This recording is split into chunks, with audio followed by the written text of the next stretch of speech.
Showtime in 60 seconds.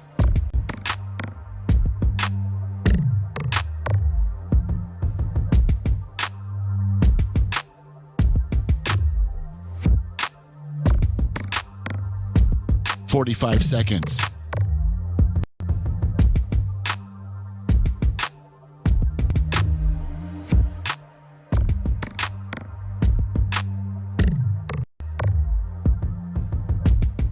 "30 seconds.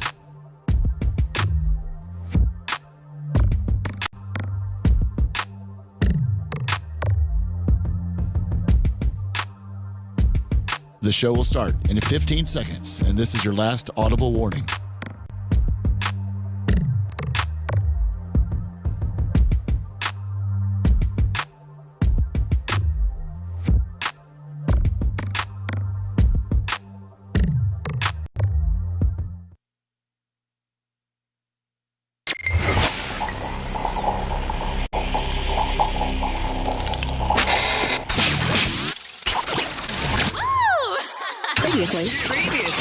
Previously on the Bubba the Love Sponge show.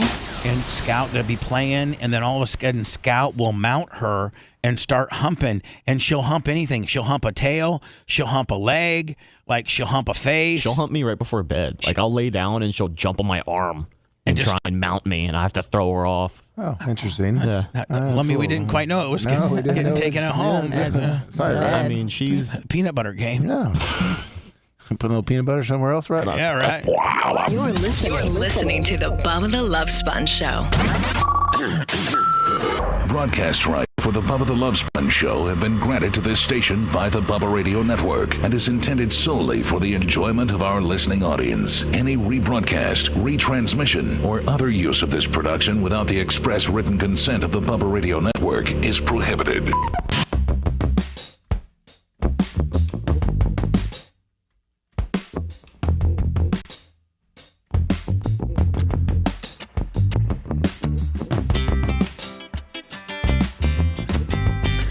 I'm checking our after-hour deal. We got a couple on my end. Let me see if I got anything on my end. What? Oh, look at that. T-shirt will, $100. Cash App. Charleston Skippy, 25 on the Cash App. Brian Miles, 50 on the Venmo. And Chad Ree, 10 on the Venmo. That was all probably like congratulating us on our 100,000th. Yes, it was. I got there's some kind of homages probably beside himself right now. Uh-oh. Mm-hmm. John Kostika, 100 yesterday, congratulating us on the PayPal deal. I'm sorry, giving us, contributing the dollars via PayPal, but congratulating us on our YouTube thing. 100,000 subscribers we hit yesterday. About 4 o'clock yesterday? No. Earlier. Yeah, it was earlier in the day. Was it earlier? Are you sure? Yeah. Yeah, it was 1, 2 o'clock maybe. I was laying down to take a nap, and I postponed my nap until. Talk the same way into the microphone. I am. Because let me. Was it me or you? Or did it sound like he was Oh yeah, he sounded like he was far away. Hello. Well, I think. Would you steal his processor? I think I did. Yes, he did. Can you tell?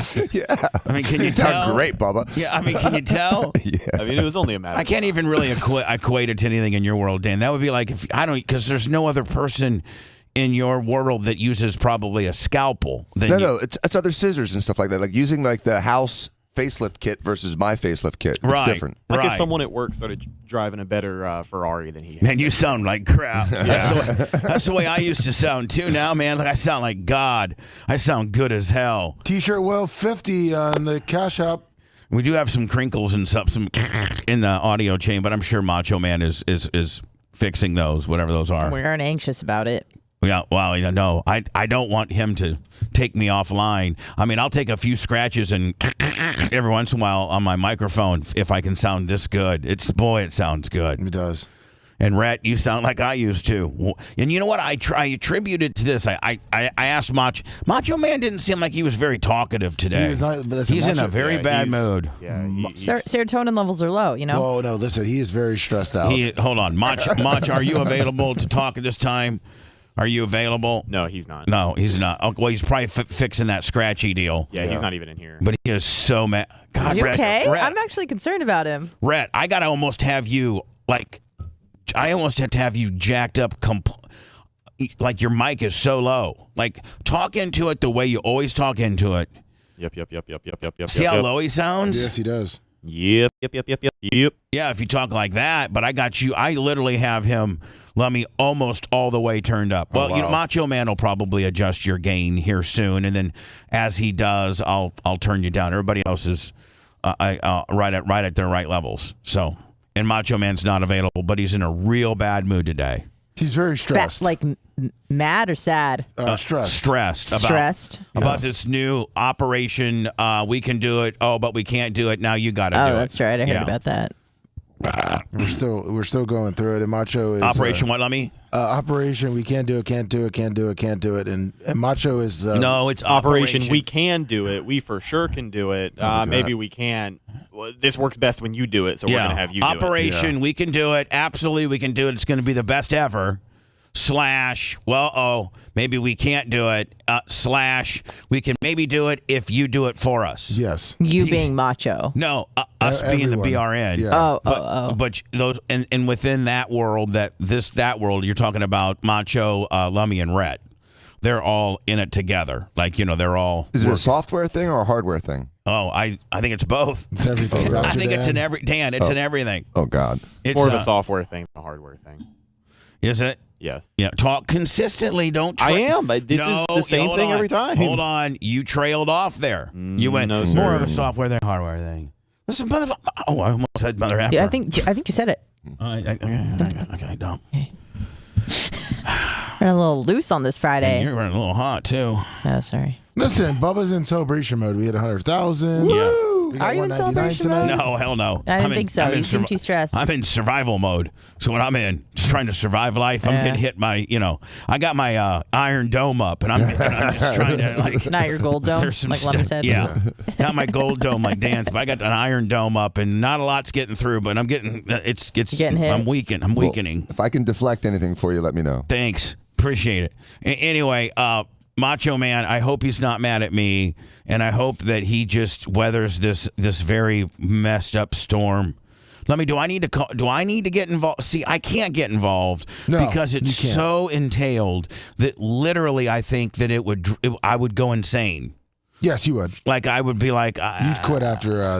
I'd quit my own. Hold on, I'd quit my own show project. Yes, you would. Oh, like you did yesterday. That'd be like if Dan was trying to come up with a really kick-ass marketing strategy for either the law office or his plastic surgery center, and he had this marketing agency and all that, and Dan just said, I quit. And it all evolved around Dan's business. Well, he just said, I quit. I did that recently. No, you did?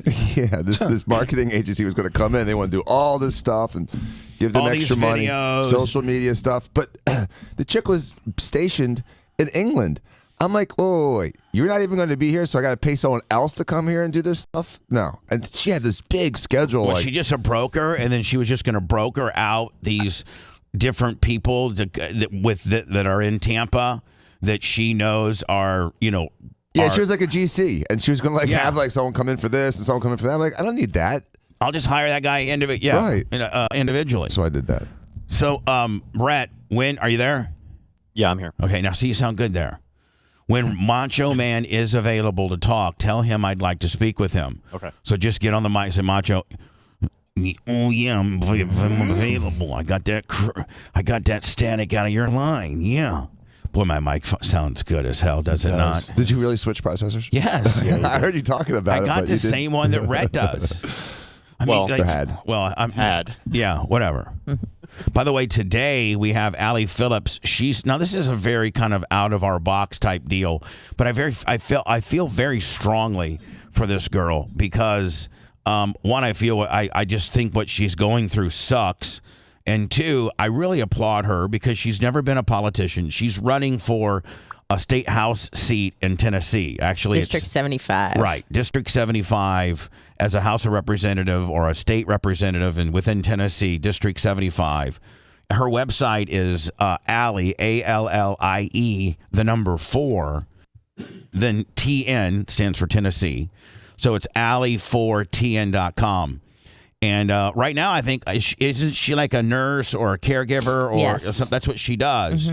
So maybe that's exactly what every, maybe even our U.S. House of Representatives need, like caregivers and truck drivers and, heavy equipment operators. MMA fighters. Just, we need regular people. We just need regular Larry Plummer, Sumo. We just need regular people in there with some common sense. That's what you would hope that the government was filled with. When the founding fathers first, started doing this. That's who they were. They were all regular people, but they Right. were smart regular people, and a lot of them were, power brokers of the time. But it's weird because when the government was first set up, it seemed like the idea was to have, the common man have the ability to run for any office. But at the beginning, it was just like the the of America that were, governors, Yeah. even the electoral college. Ben Franklin's, broke ass neighbor that didn't invent electricity. He didn't have a chance to he didn't have a chance to sign the the Declaration of Independence, did he? No. Guy that was the Ben Franklin's are they called cobblers that do? No, I'm sorry. What's a horseshoe guy called? It's a certain name that I don't know. It's it just completely sort of welder. I don't know. it completes. They be a cobbler. They're not a welder on it. They don't weld the shoes on the By a farrier? On the farrier. Yeah. Yeah, Ben Franklin's farrier that was shoeing up his horses. He didn't have a chance to be like Ben Franklin and be on the Ben Franklin's one of our founding fathers, is he not? Died of syphilis. Yeah. So I think even back in the day, the people that framed our country, I think they might have been like the upper crust people Of course. the peasants didn't get a chance to.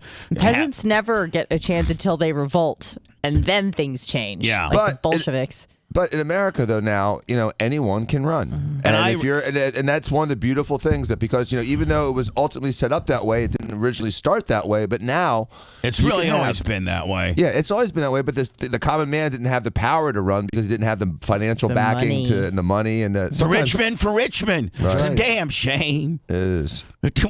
So anyway, I love when regular people run. this woman she needed an abortion. It was at 20 weeks. And the baby was going to be absolutely not cool. And That's one way to put it. Yeah, I mean, the baby. Is that the doctor's diagnosis? Ma'am.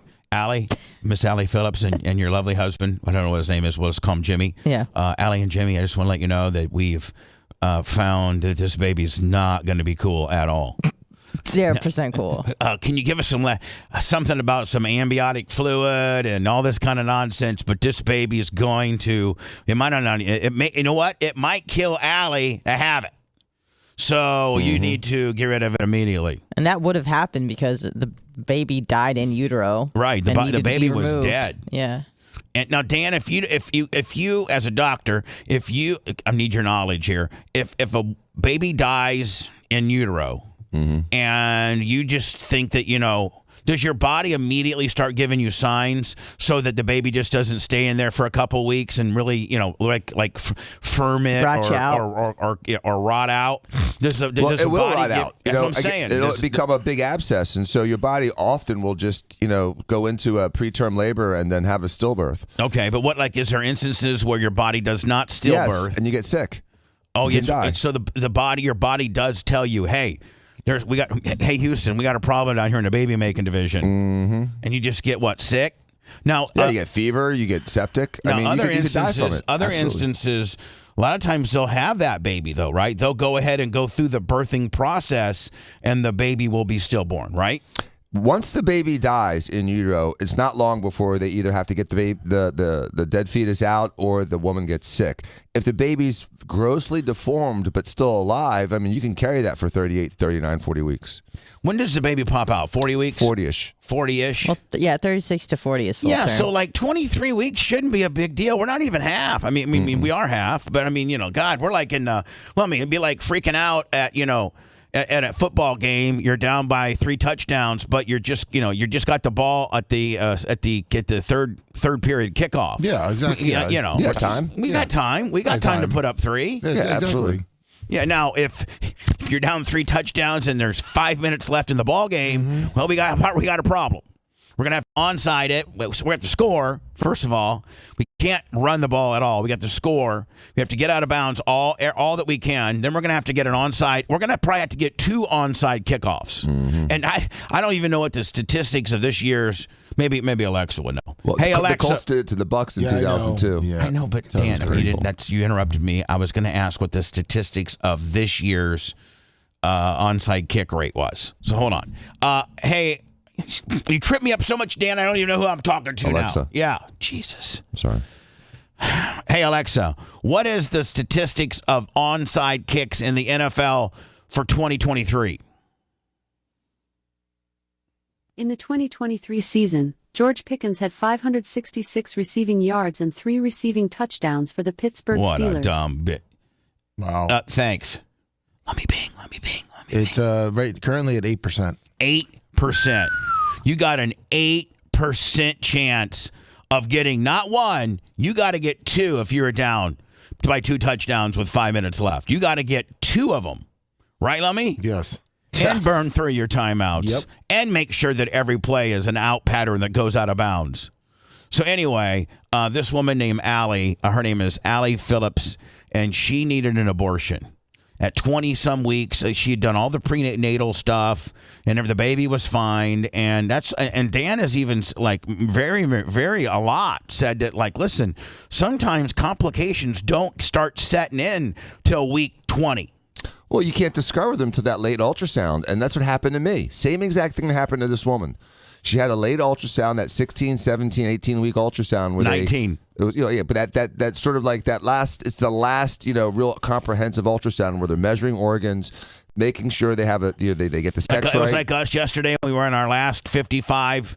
We were on. You know what, Dan? Yesterday, what happened to us on YouTube is exactly what happened to women that need to get a late-term abortion, or even not a late-term, but need to have that availability to get an abortion at 20 weeks. Here we are. We're 37 people away from 100,000, and then we have a complication. We got somebody being a troll. So it's the same thing we went through that yesterday, but we were able to abort ours. We were able to abort the badness, Lummy, and the goodness came through. Yep.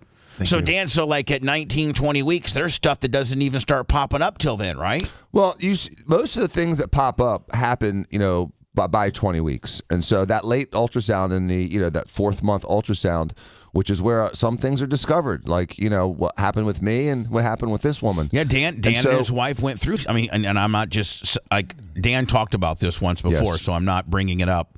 I would never bring this up, Dan, had you not talked about it, because this is between private. you. It's just between you and your wife, definitely. But you had talked about it, so I knew it was fair game. But Dan and Romina, I think it was after Sophia.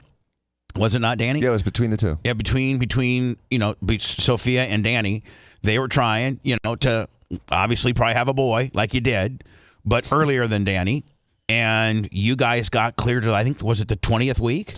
We had a 16, 17-week ultrasound, and that's where we discovered the problem. And then it took a couple weeks to figure out how to get an abortion in Tampa with, we were set up originally at a Catholic hospital that doesn't do them. So, we had some speed bumps, so we were able to get it done, but it's still something that haunts me, and it was a hard decision. And, in retrospect, I think a family should have that ability to make that decision somewhere between. That's why I think abortion at 6 weeks is stupid. It should be closer to 20. I think you make it, 22, 23, because I think by then you're kind of at week, let's say, Dan, you go in, it's 23 weeks, okay? 22 weeks. And you go in at 20, just like Allie did. She went in at 19. And there's major, major problems. Well, you at that point still have time to make a decision. Mm-hmm. Whereas, in these states, well, even Florida, other states, Tennessee has pretty much zero bank. You can't get an abortion no matter what. And do they expect you for people now to want to raise, Down syndrome and really, really messed up kids? Hold on. What I'm saying is, are these states saying now that we expect you to deliver an unhealthy baby, and for the rest of your life, you're going to, because Dan, the complications that show up at these periods of 19, 20, 21, 22 weeks are conditions that are really, really lifelong conditions, right? Oh, absolutely. Some of them, yes, absolutely, costing hundreds of thousands of dollars, if not millions of dollars. And so your argument's really good, Bubba. I never even thought about that. So your argument taken to the extreme is, if you're making me have this baby because you're not allowing me to get rid of this defective fetus, then you should be on the hook to pay for them. Right. You should help me because, okay, if I have a kid with Down syndrome or I have a kid with, Dan, what did this woman have? I forget what. I think it was anencephaly. I mean, I think it was a catastrophic. It was. I mean, again, it died in utero. Yeah, it was a catastrophic birth defect. But, you got a kid, he has Down syndrome now. I mean, I feel weird using that example. Which one? The Down syndrome one? Hold on. That's, Anna, you can feel all the weirdness you want, but Dan will tell you, because I've talked to him. Spina bifida. Hold on. Okay. That's the most, that's the one that comes up the most at that time period. Yes, I understand so that. at, 16, 18, 20 weeks, most of the time, the issue is Down syndrome. That's the majority of the complications at that period. Because you can't test, you have to take a piece of the amniotic fluid or the amniotic sac to check for DNA, which is a high-risk procedure. So most people just waited until that 16-week ultrasound. And then there's also some blood markers that the woman would have that would give you a higher hint of the possibility of Down syndrome. But it's hard you can't really diagnose Down syndrome with just an ultrasound at 6 weeks. You don't see anything. You don't see anything. Yeah. So anyway, the state's going to make you have a baby. Mm-hmm. All right, Anna, we won't use Down syndrome as that. That's a lot of trigger. people with Down syndrome are pretty viable and can live pretty fulfilling lives. Not all. Hold on. And what? There's a lot that don't. Right. There's a lot that got full-blown beans and flanks. There's a whole bunch of that too. Very few kids with Down syndrome are independent, and even if they are, it's not until they're in their 20s, and it's still with supervision. Yeah, it's still delayed. I understand. They're tough. It's tough. With I'm old not parents, show me right now anybody that is the CEO of a major corporation or considered very, very, very successful within. I mean, is that the measure of a life well lived? Do you have to be a CEO? Is there a single politician that's got Down syndrome? Right, exactly. Is there a No. single a single sole business proprietor that's got Down syndrome? I mean, you could say, is there anybody in the NBA that's under 5'6"?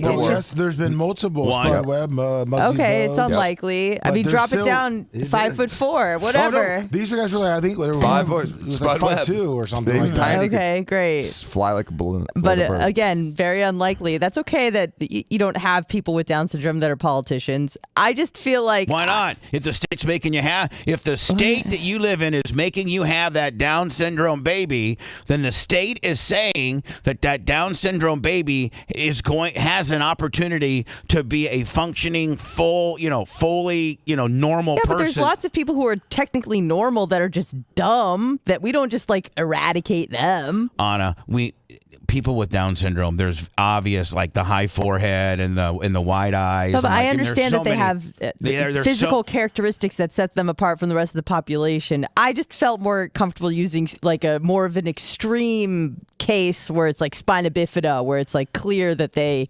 won't walk. Oh, you know what? I don't want a baby with spina bifida or Down syndrome. I understand. I mean, here's the deal, man. It's easy for you to judge and be ultra sensitive about us using the word Down syndrome, but the bottom line is, does anybody want a Down syndrome baby? And if you got an opportunity and you live in a state where you can where as a man and a wife, or even let me just take the man out of it, as a woman, you have the option to have that baby or not.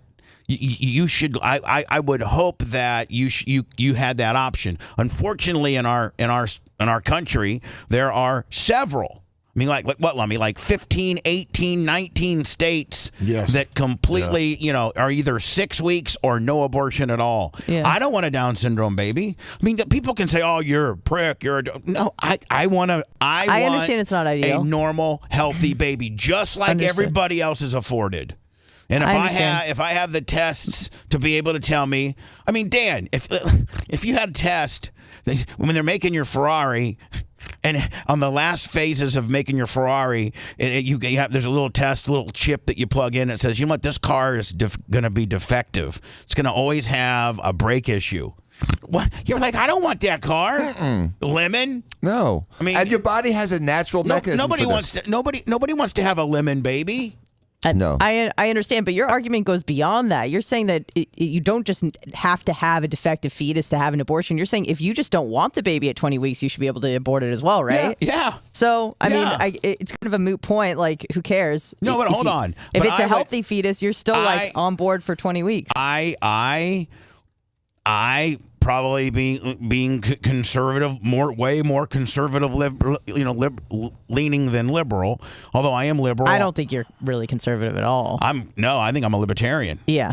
I mean, again, I said I think you should be able to take your adult girlfriend or wife to the abortion clinic smoking a joint. We know. Maybe not smoking a joint because you could be impaired while driving, but maybe after you get, he's a responsible driver. Yeah, exactly. I can So appreciate that. maybe after the procedure, celebrate with a doobie. You and old girl gets out the bong ripper and you start doing bong rips. I like that. I do too. Mm-hmm. So I want to live in a state that allows me to get an abortion, or at least my girlfriend or my wife of age, 18, to get an abortion. And I want the ability to carry a gun or have a gun or own a whole bunch of guns. I want all of that.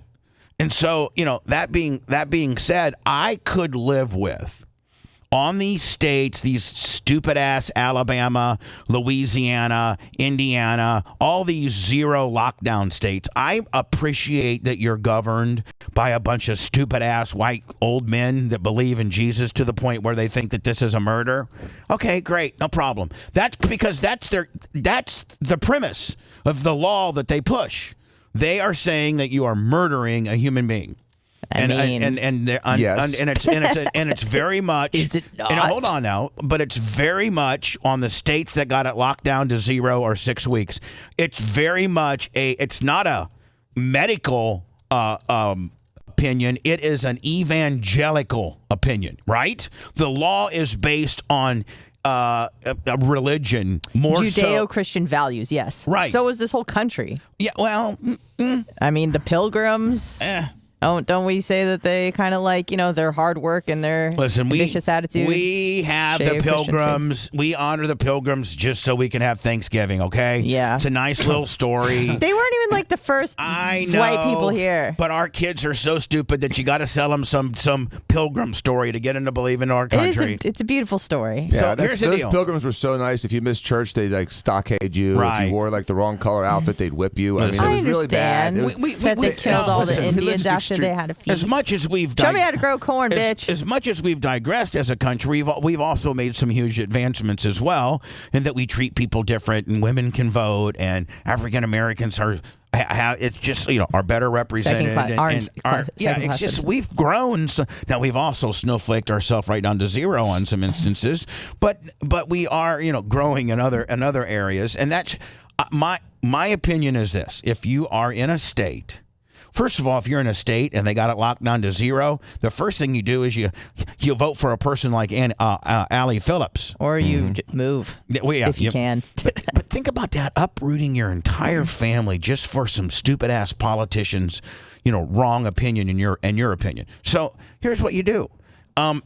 With regards to the states that are locked down to 0, and I would say that they have to have some exceptions or I would be okay with being, 0, because in that point you just go to some other place. But they have to. These states that have 0, and some of which have 0 wiggle room, like maybe if you get raped, you might be able to get one. But in Allie's case, it should have been available to her.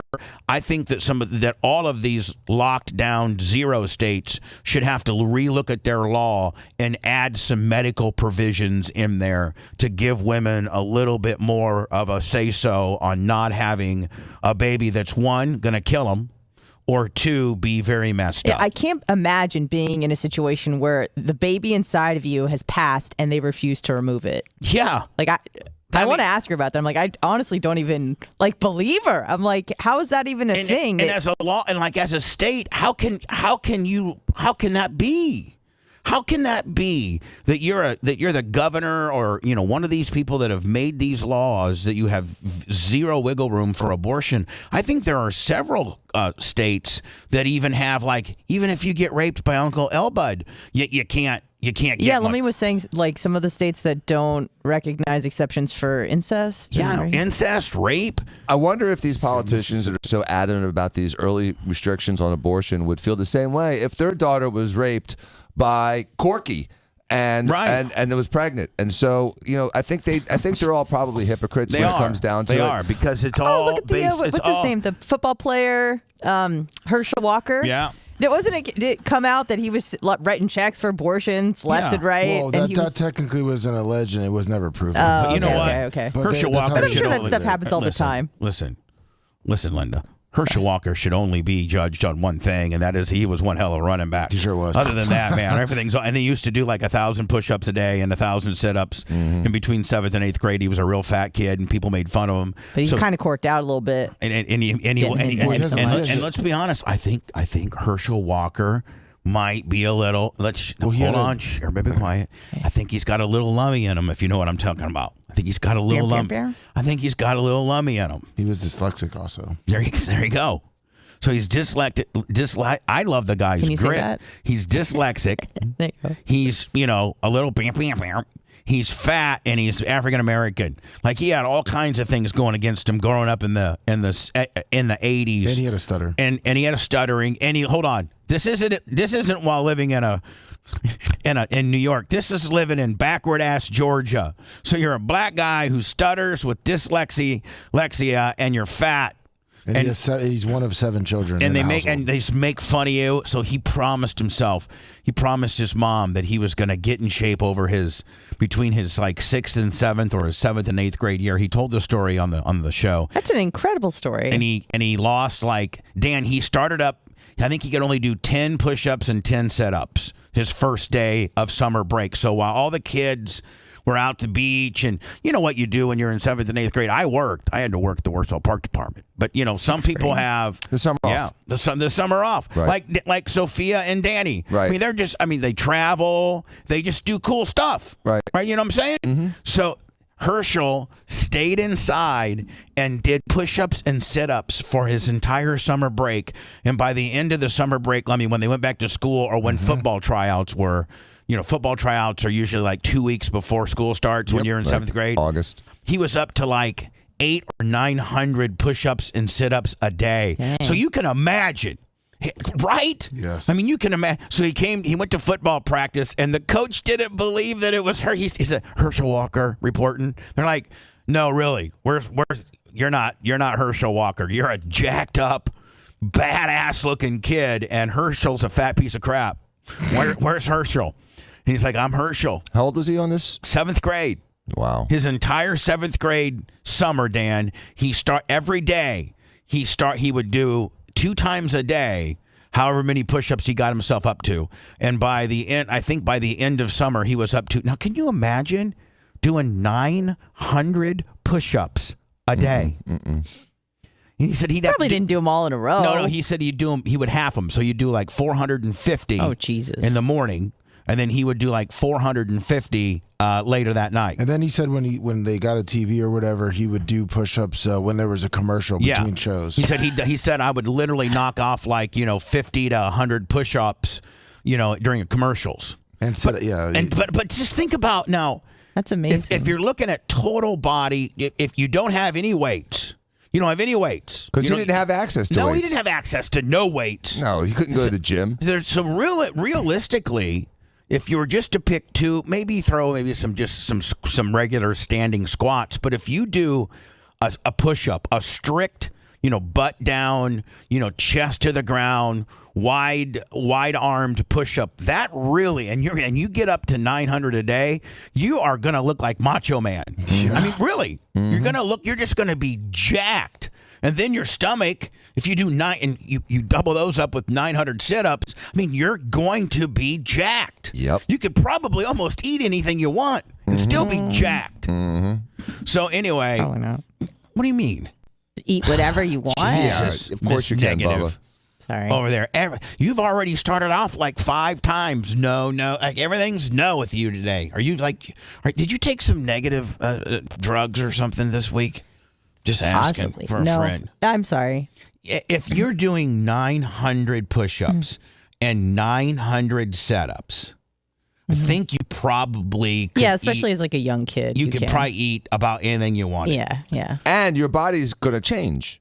If you get up Body to those composition, numbers, yeah. your body is going to change. And so one of the lessons that society today should learn is if you have a fat 7th grader, you don't just have to say it's okay. It's okay. Don't be ashamed of your body. Hold on, Danny. That's what you. Hold on. In today's woke ass standards, that's what you're supposed to say. Right. It's okay. The world needs heavy people too. But I sent you a picture that supposedly is a first-year walker when he was. So in Dan, 9th or 10th continue on. So you got a fat 7th grader. And so, he can go one of 2 directions. He can either decide that I'm going to not be a fat adult and I'm going to be athletic and I'm going to start with 1 push-up today and at the end of the summer hopefully get through several hundred push-ups. And you go back in 8th grade and all of a sudden you're not that fat kid that people want to tease. You're that guy right there on the screen. Hell yeah. Is he like 13 in this Well, photo? supposedly he's like in 9th or 10th grade, supposedly. Oh my God. God bless him. He's in 9th grade, and he probably who's the fattest person we like? We don't want to probably say that, but I'm pretty Outside fat. of the BRN. I'm pretty fat. I'm probably the fattest guy here. So anyway, he was being made fun of. That's insane. And How again, tall is he? he's 6'1"? Yeah, about that. Yeah. Anyway, Anna, this guy went on to be, as he was a fat ass, and I don't even know that he made the football team like his 6th grade year, Lummy. I don't think he did.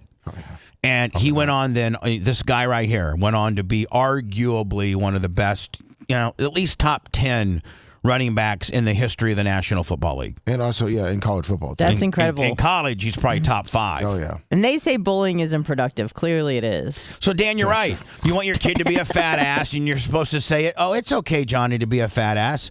Or you can say, hey, little Johnny, see those monkey bars over there? I want you to see if you can do one. I can't, Dad. Well, let's just do 1 today. 1. You can do 1. I'll stand underneath you and hold you in case you fall down. Maybe at first the kid can't even hold himself up, and you just have him hang there as long as he can. If you do that every day, 2 times a day, how long's summer break? Almost 3 months? 3 months, we'll say. Yeah. 90. Back in the old days, it was 3. 90 days, you do that. This is a prime example of, what, especially at that age, because your body is just blasting you with testosterone. So, your body wants that type of exercise because it wants to grow. Right, any exercise that you do is going to be accelerated at that age because your body's just naturally pumping you full. You're a testosterone You're on TRT. machine. Yeah. Right. And you have growth hormone going at a really strong rate because you're going through your growth spurt. So if you stimulate your muscles during that time, you're going to have unusually good growth. And it was brilliant of him. And it's the problem with modern society right now, at least in America, because the 7th grader, the 6th grader, the 8th grader, it's a little pudgy, has that opportunity to make that transformation. And we don't encourage the transformation. We encourage that it's okay. You look great. You're beautiful. It's okay. And it's a shame because you go out anywhere and you get made fun of. Fat people everywhere, though. But we're allowing this. We're discouraging like gym. We're discouraging PE, physical activity, physical education. We're discouraging the pressure that we should be putting on children to do better. They should study harder, run harder, work out harder, and eat better. They should. And we're such bitches that we're afraid to say no. I think it's more sinister than that. That's a 37 button right there. I think it's more sinister than that. I think that there is a push by Big Pharma and Big Food for this body acceptance movement because the bigger you are, the fatter you are, the more you eat, obviously, and obviously then the more medications that you need. The more unhealthy you are, You're a cash cow. Here's the thing, like you look at like a 17-year-old kid that's pre-diabetic or diabetic, they're going to be on medication for the rest of their life. And the quote, great thing about a kid with diabetes is that they don't die right away. So Big Pharma is locked in to make money for decades over this just one patient. It's really sad. And they eat a lot of fudgy bars and stuff. I have a merch crick, very, very, very, very similar to Herschel Walker's story that I don't know that she wants me to necessarily say. I'm going to have to text her. Oh, because it's personal. And she, when in between, when she was, when do you first start middle school here in? Well, I should ask Dan. 6th grade. So is middle school 6th grade or 6, 7, 8 usually? Yeah. Okay, cool. So 5th grade is usually your last year of elementary. Depends on the school. Like in Danny's school, it's the first year of middle school. It's just the middle 4 years. But I think in public school it's 6, 7, 8. Yeah, and Warsaw Elementary School was K through 6, and then middle school was 7, 8, 8, and 9. And then high school was 10, 11, and 12. So, roughly the end of elementary school and the beginning of middle school is either between, in most states, between your 6th and 7th or your 5th and 6th year. Yeah. Mm-hmm. So it was in that time period that she. Well, hold on. Maybe you should ask her first. Yeah. Let me ask her. Let me ask her first, and I'll come back with it if I can. By the way. My original thought is I'm going to have Allie Phillips on. She's an average person, just an average woman who this is so refreshing when you get the average person who's not a career-long politician that's running for an office. Now, does she have a chance against the big political machine? I would hope so. I would hope so because her message and her story that she's got is very, very, very, very it's just a great story to show you how it relates to a lot of people. It resonates. Yeah, it resonates. How bad our government that's ran by a bunch of bought and paid. Listen, every one of them, That's Richmond, how you win. North of Richmond. are bought and paid for. Every one of them, and it would be refreshing to get a person like Allie Phillips in the Tennessee House of Representatives. I'll have her on at 7:30. Let me see. Let me get her with the crick and see if I can tell her story next. The real target of the vast right-wing conspiracy. What the hell? What the hell? What the? Bubba the Love Sponge. I've heard the word surreal, and that's all there is for it. Good.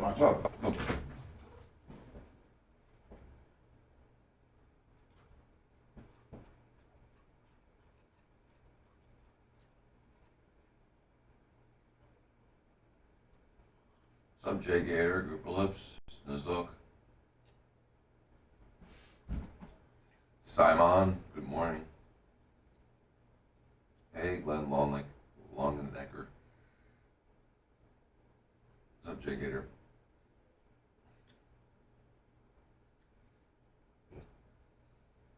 Hey, fan in Orlando. Hanson was the mole, good morning.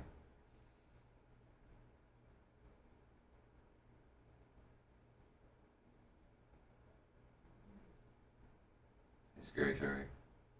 So Dark Match, Anthony Weiner.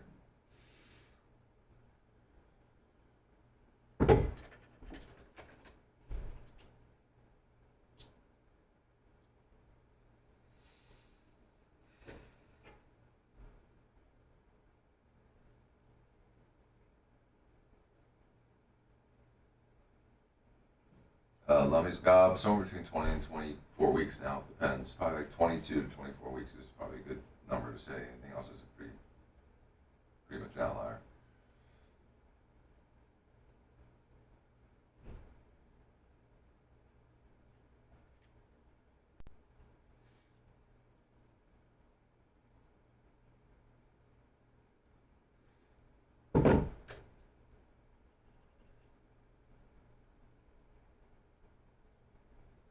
Yinzer in Florida. Good morning. Sister Girl Tees. What's up? Dark Match. What's up? Hey, Iggy. Good morning. Alan Bowling. Duck God. Unity 17.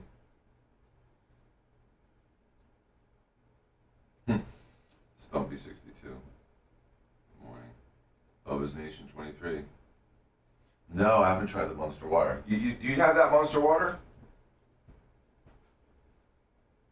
Oh? Do you have that Monster Water? Yeah, let me see if I got it cold, though. You can't drink it warm. I hate warm water. Yeah, come here. And it actually, Have you tried it on air? Oh, fuck, I love it. About it on air? I love it. But hold on, actually, you know, like you think about canned water. It's got that aluminum taste to it, you would think. Yeah. And metallic. But if it's cold, try it. It's pretty fucking good. It's not cold. I love the bottle. Oh, it's from the Vans tour, but try it. It's pretty fucking good. And I got to get a hold of the dude that sent it to me. I got to get a hold of him.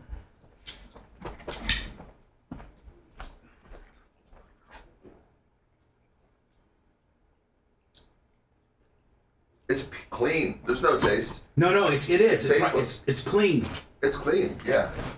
I mean, I'd drink that if it was... Yeah, I drink it. I don't like water.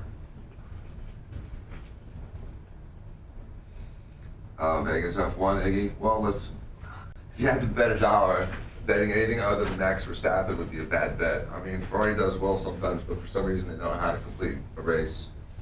And then there's Hamilton. But, I mean, the Red Bull's got the best car right now, bar none. And it's hard to beat Max Verstappen. It's just frustrating in Formula One because you get one team or guy that dominates for 2 or 3 years straight, and then you get another one that just comes out of nowhere and dominates. I don't know. It's frustrating. Sometimes I wish they all had the same engine. Is that a new one? It's the water. It's good. I gotta call you the police. Good morning. Let's go to Facebook now. That's, Jesus. Kenny Powers. Good morning.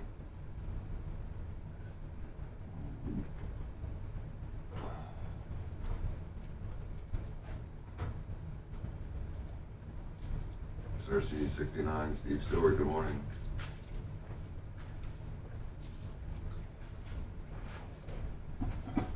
Right. Joe Burr's fucked up hand. Are those nice, Kenny Powers? They're nice. What's up, Mitch? Morning, JV. What happened to his finger or his hand? Who? Burrows. He seemed to get his wrist. You couldn't even grip the football to do it. He tried, and he went like this, and he went down and started crying. As he was throwing it, happened? On the sideline, no, like he had to do it. Well, what caused it? What caused the injury? A hit. He just got hit like as he was throwing the ball. Princess, your I'll see you tonight. Just He got to the sidelines, and he grabbed the football to throw it, and when he was like right here, What happened, he Lemmy? released it. Joe Burrow got hurt. Last night? It was last night? Yeah. Thanks. You, Big Red. Always kind words from you, Big Red. I'd like to go and hold the baby over the pit. And Mark Andrews got hurt for the Ravens. It was a shit game. What's up, Nolan Reagan?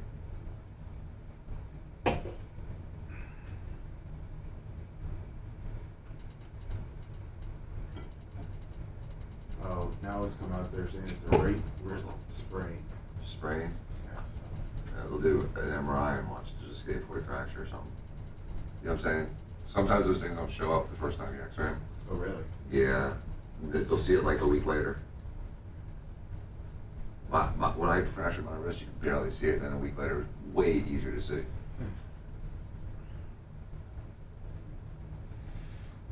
They run off of Wayne Durbin.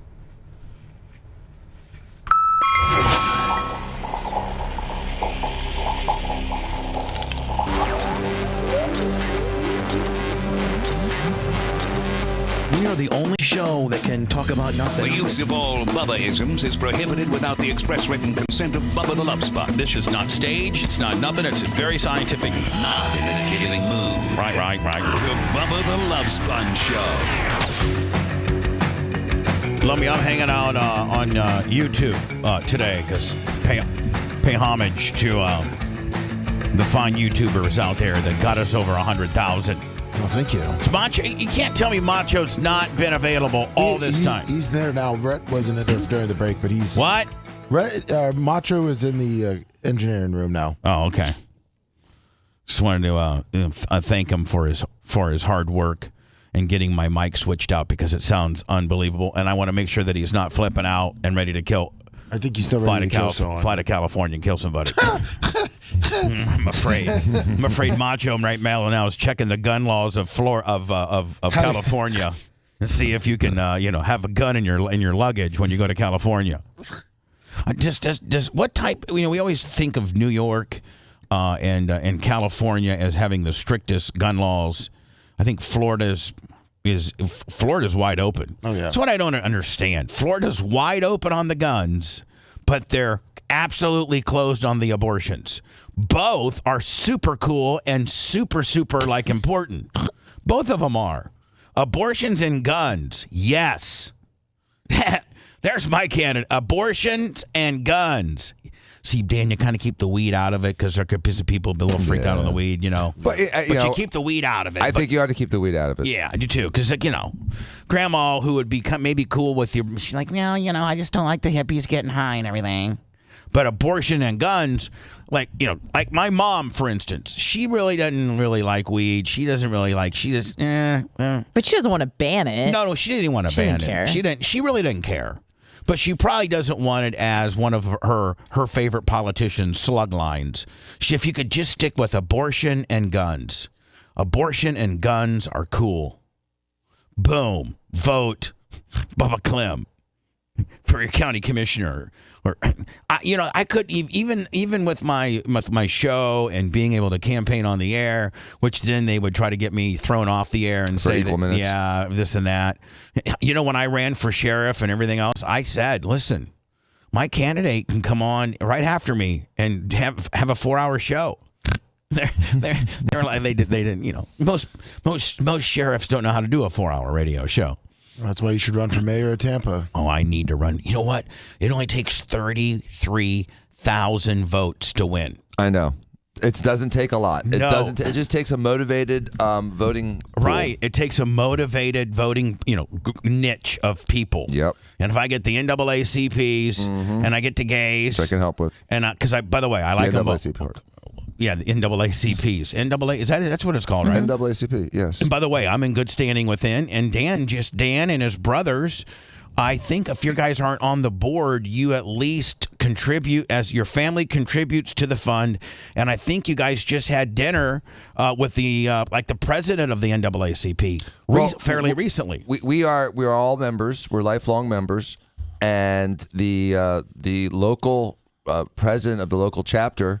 We're really good friends with. We went to their dinner about a month ago. It was wonderful, and I support their program. The reason the NAACP is great in Tampa Bay, at least, is because when all that stuff started happening in 2016 with the BLM and the race riots and all those things, instead of just bitching about it and screaming to the sky, what they did was the NAACP, the mayor, the sheriff, and the police chief sat in a room together and worked it out. Right. And exchanged numbers and said, if there's a problem, call me.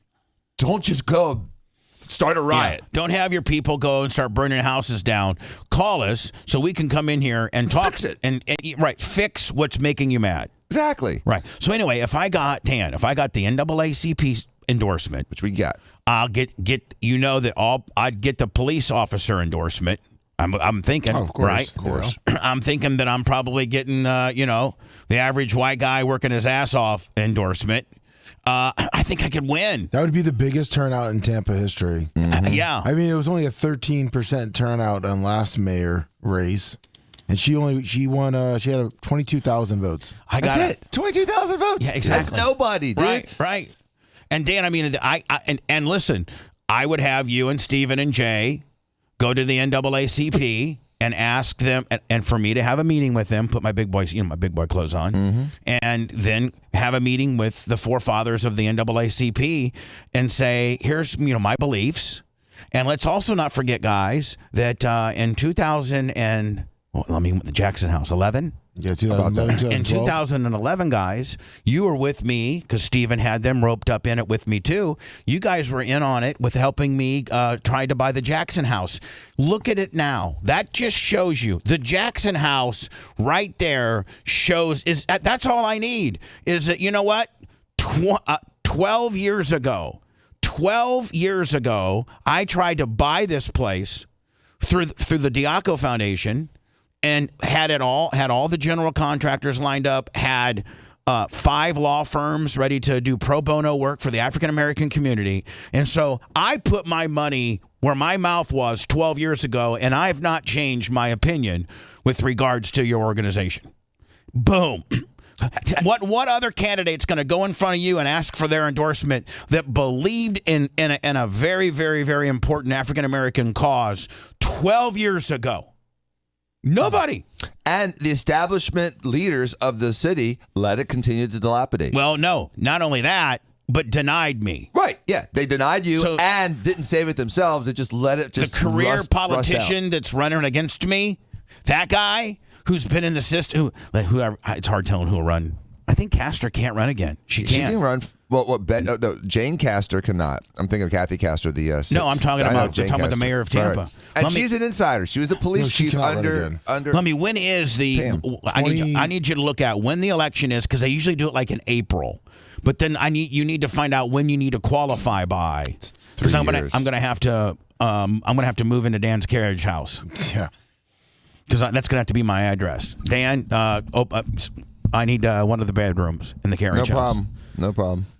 So let me do that research for me, if you would. I'd love to be the new mayor. I think it's in 3 years. I think the election was last year. Yeah. 2027. It says. That gives me plenty of time. You think you can swing being a full-time radio host and the mayor of Tampa? Well, here, hold on. Of course you can. Do you know why I can? Because I'm broadcasting within the city limits, and I'm in Tampa. I just meant time-wise. No, I am in, but yeah, because I'll get off at 10 and start doing city stuff. Okay. Mm-hmm. Or I will what about take 246? Or I'll take. You had a gala dinner. I'll take. My lifestyle is going to have to change tremendously. Yeah. Okay. Or I'll take, like, if there's a situation that I have to address between the hours of 6 and 10, then I will just excuse myself on the air and haul ass down to City Hall. Okay. Full lights and sirens. Right. So it looks like with your driver and your Escalade with lights and sirens. I'm driving myself. Nah, dude, you're sitting in the back, chilling, pimping. No, I'd rather drive myself, but okay, I'll sit in the back. But my driver better be heavy-handed. I might make Gene Lasker my driver. Right, Gene? Right? Yeah. Sorry, my driver's a former outlaw biker, but we got there pretty fast. And you would think you have a police body man pretty much all the time too. I don't know what whatever. I'm going to run for 8 months is pretty much when you put in all your paperwork, and then the pre-qualifying period is 3 months before the election. I'm going to actually, you know what, Dan? Here's what I'm going to do. I think you're going to absolutely think this is brilliant, because he needs little projects. I'm going to ask Steve to do a research project on this for me and find out when you need to qualify, because Steve knows people. He can make a few phone calls. And he's certainly got a little bit of time in between sessions with Krista. He can make a few phone calls and find out what the qualifying process of being the mayor of Tampa is, right? Yes. So I sent you the link. Oh, there's the a candidate guide. Can I ask a question? What? Do you think maybe it makes sense because some people really fear a complete inexperienced person as mayor, to be on the city council for a couple years before that, because you have 3 years to play, and so trying to elevate your status in the city. Well, you're gonna have to find me. Go for the gold. Well, I can either one like Clint Eastwood. Clint Eastwood wasn't this. He just Sonny Bono. Jesse Ventura. Okay, I'm just curious. If you're big enough, no. Arnold Schwarzenegger. Here's the deal, Dan. Yes, I would if I could, if there was an election anytime soon, but I don't know that when the next city council person election is. I just don't know. I think that's November. Let me. Here we go. City of Tampa candidate guide. Petition collection period. Oh, I got to start, Lummy. Well, this is the 2023, so just put 2027. So that's it. They said it's the same dates. They just haven't announced the exact dates. So yeah, August 2020. Hold on. Does anybody know what Lummy just said? I think I understand what he just said. Can you translate? I think he just said replace all those numbers with the 27. Yeah, they just haven't said put it out with the 2027 dates. Add 4 years. The election. Oh, okay. Yeah, this is just they only have the 2023 because it just happened. All right. They haven't updated their website. All right, there you go. So it's going to look like I'm going to have a period where you got to go out and get people to sign a petition. Right? Yes. August, September, October, November, December. So they give you about 6 months, to go out and get petitions How many signed. people do you need? I think you need like 3,000 or something. It's easy. Do that at the Bucks game. I mean, we'll go to the Bucks game. Yeah, there you go. We'll go to the Bucks game and have a big Bubba for Mayor sign, say, sign our petition. And then the pre-qualifying period is the same. January 2nd to January 15th. I don't know what that means, Lummy. If you scroll down a little bit, it shows like the qualifying information. Yeah, by the fees and all that kind of I'm going to have stuff. to look at this privately. People don't want to go through this. Just know that I'm going to probably be the mayor of Tampa in 2027. And the show will still... I'm trying to move this damn thing. I'm just going to have to click it off. Okay, thanks. And we didn't have dance parties during COVID. Yeah, I'm not having any of that. I'm not having... Hi, I'm Bubba, and one of my campaign slogans is I'm not doing stupid stuff like dance parties. No way. I'm not doing any of that nonsense. And I'm going to let, and I'm going to, what I'm going to do for and I'm going to absolutely, Dan, use your idea. And Dan, I'll make you part of my cabinet. You'll be something. You'll be something with a lot of power and a cop car. Maybe Awesome. You want to be a cop, Dan? I could be. Have a police chief. You don't have to be a cop to be a police chief. Well, I don't know. I don't know if I can make you my chief. Dude, you'd have the best police department ever. The best guns, the best bulletproof All right, vests. just slow down. You're getting crazy. We're the whole city's budget is the police department. It'll be like the military budget. Mr. Clem, why did you take back in from the last 46 the last 46 mayors?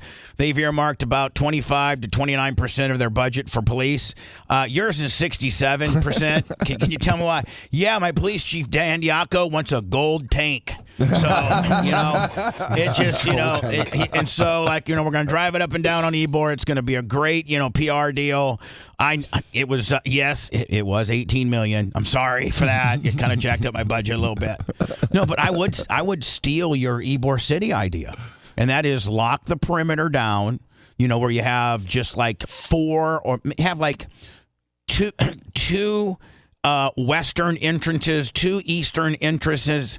1 north entrance and 1 south entrance, and everything else is kind of barricaded, and you have to go through a metal detector. Mm-hmm. You do. Not a bad idea. It's not, we're not going to search if you got a joint on you or anything like it. Like our metal detectors are only looking for metal. Right. And so if my guy, Dan would tell his cops, listen, we're not worried about the weed. We're just worried about weapons. That's it.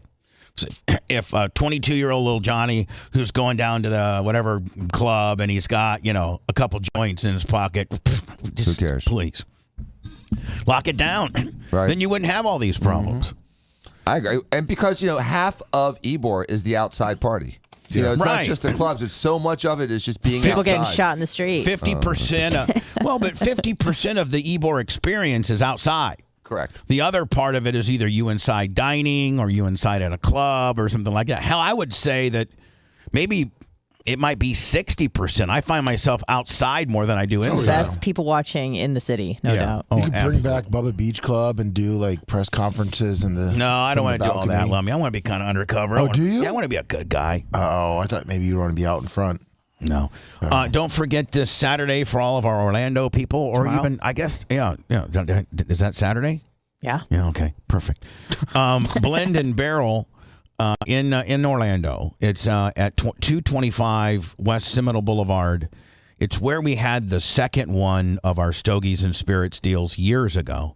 Kind of about maybe 3-4 years ago. It was 3. Yeah. My first one. And it's where Dan flipped out and tried to kick in the door of a pizza parlor. Sure did. They were And Seth, after 5 minutes, had an anxiety attack and had to go put himself in a timeout. Yeah. He was gone the entire time. I've never seen Dr. Dan more angry than at that pizza place. I went with him, and I thought he was going to burn it down. Oh, he's got a hair trigger on him. He really does. He was hungry. So, but Bubba, I have news on the Sprinter. Oh, why'd you say it like that? Locked in. Okay, thank God. Make sure, Dan, Saturday night when we're like, I need to get you probably before we all get, like we start partying and forget things. So you need to give me like an amount so I can go like halvesies on it or maybe even pay for it all. You need to let me know what the cost is because I want to help with that. I think you're going to want to go in halvesies at most. Okay. Because it's going to be he's got an hourly rate plus gas. So I have an idea what the total's going to be. I don't know the total yet, and then I can. Can you text me what you think the total will be? Yeah, text it to me. You're gonna be pissed. You're gonna what you think the total. And so that's the all-in Willie. So I could half that number potentially. Yeah. And if I half that number, then that would be helping. That would be. You're still gonna be pissed. Well, here's the deal. I mean, I'm waiting for it to come through. You haven't sent it yet, have you? For some reason, your text isn't coming up. Here, I'll send it to you, and here it goes. What do you mean my text isn't coming up? When I put your name in, it just didn't come up. Well, how in the hell can that happen? I don't know. Here it is. Right now. Boom, delivered. All right, so that's all in? I think so. Oh, that's no. Is that what you're expecting? Something like that? Yeah. It's just to pay for the driver and the gas. He's not charging anything else. How about how about I give you this much? Hold on. Oh. How about I give you this much? Will that should be okay if I? It's more than I expected from you. Okay, so boom. Because I was going to do that much and do the other half. I was going to do the opposite with you. I'm probably just going to give you this right here, to be honest with you. I'm just going to do that. I don't think you need to. Yeah, but then you add that, and then that's a really good tip for this dude. We can give him a tip too. Yeah, okay, that's cool. That's okay, a good so tip. we're good. So then we're good. Now, that was my little anxiety because I got the number. I'm like, no, hell, that's great. Okay, that's so worth it. Not having to worry about it. Okay, like being able to, for you to drive. For us not have to worry about being messed up because I want to have a good time. Okay. You can't go to this event and be straight. I mean, sexually you can, I guess, but I'm talking about you got to be kind of straight of mind. I mean, and Dan likes to drink. He has a few cocktails on the way over. He likes his red wine.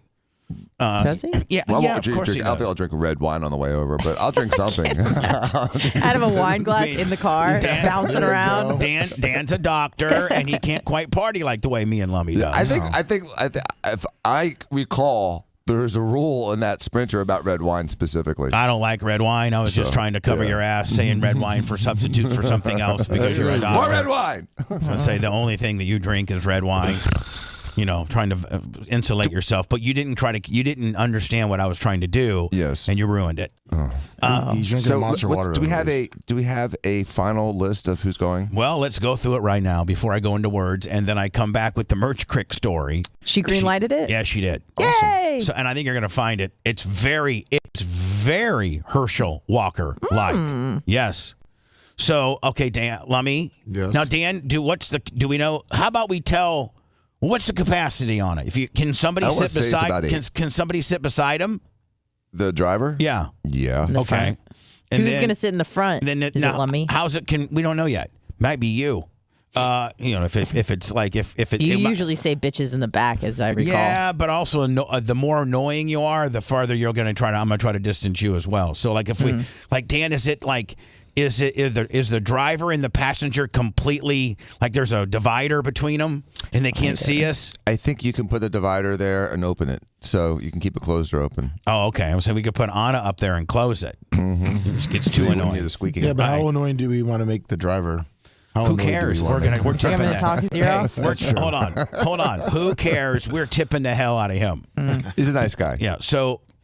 Dan, what's the configuration? Is there like 4 captain seats in the middle and then maybe like a bench in the back, or is it 6 captain seats? Do you know the configuration? I think there's 2 captain seats and some benches on the sides, kind of like a limousine. Oh, okay. Nice. So how many captain seats? I want to say 2. There may be 4. The last time I've only been in it once or twice. What type of Sprinter is it? Mercedes. All right, Lummy, text me Mercedes Sprinter interior configuration. There's a couple different versions of it. I know. We can look at them, and you can tell us which one you think it might be. The last time I was in it was Dad's funeral, so I wasn't really paying attention to it. Yeah, but if we show you a picture of it, you might be able to. I don't even need. I could just need to see what's available, Dan. Jesus. Lummy, did you send it yet? No, I just pulling it up now. I think I see it here. I'm sending you just multiple options. It's sent. All right. Okay, here we go. Now, Dan, you can't recollect what potentially well, I know it's not like this. I mean, it's not like a rape band. Is it like that, Dan? No. Free candy. Is it maybe more like that, or maybe more like? Oh, I know it's an not airplane. Like that. I don't know. Is this? Oh, here we go. Sprinter. No. Oh, Jesus. It's not 4 captain's chairs like that. No. I think it's 2 captain's chairs and benches, so it can hold 6 or 8 people. All right. So I think we're great as far as volume, what we needed. Who's on? Lummy, what do you got on the roster? Me, Merch Crick, Dan, Lummy, Anna, Rhett. Yes. I don't think Macho's going. Macho's so mad he won't even talk on the microphone. Ridiculous. I think we can have all 6 in the back. Can we at least get Macho just to check in and say good morning, hello? He's there now. Okay, Mach, are you okay? Good morning. Hi, buddy. How you doing? Are you okay? Yeah.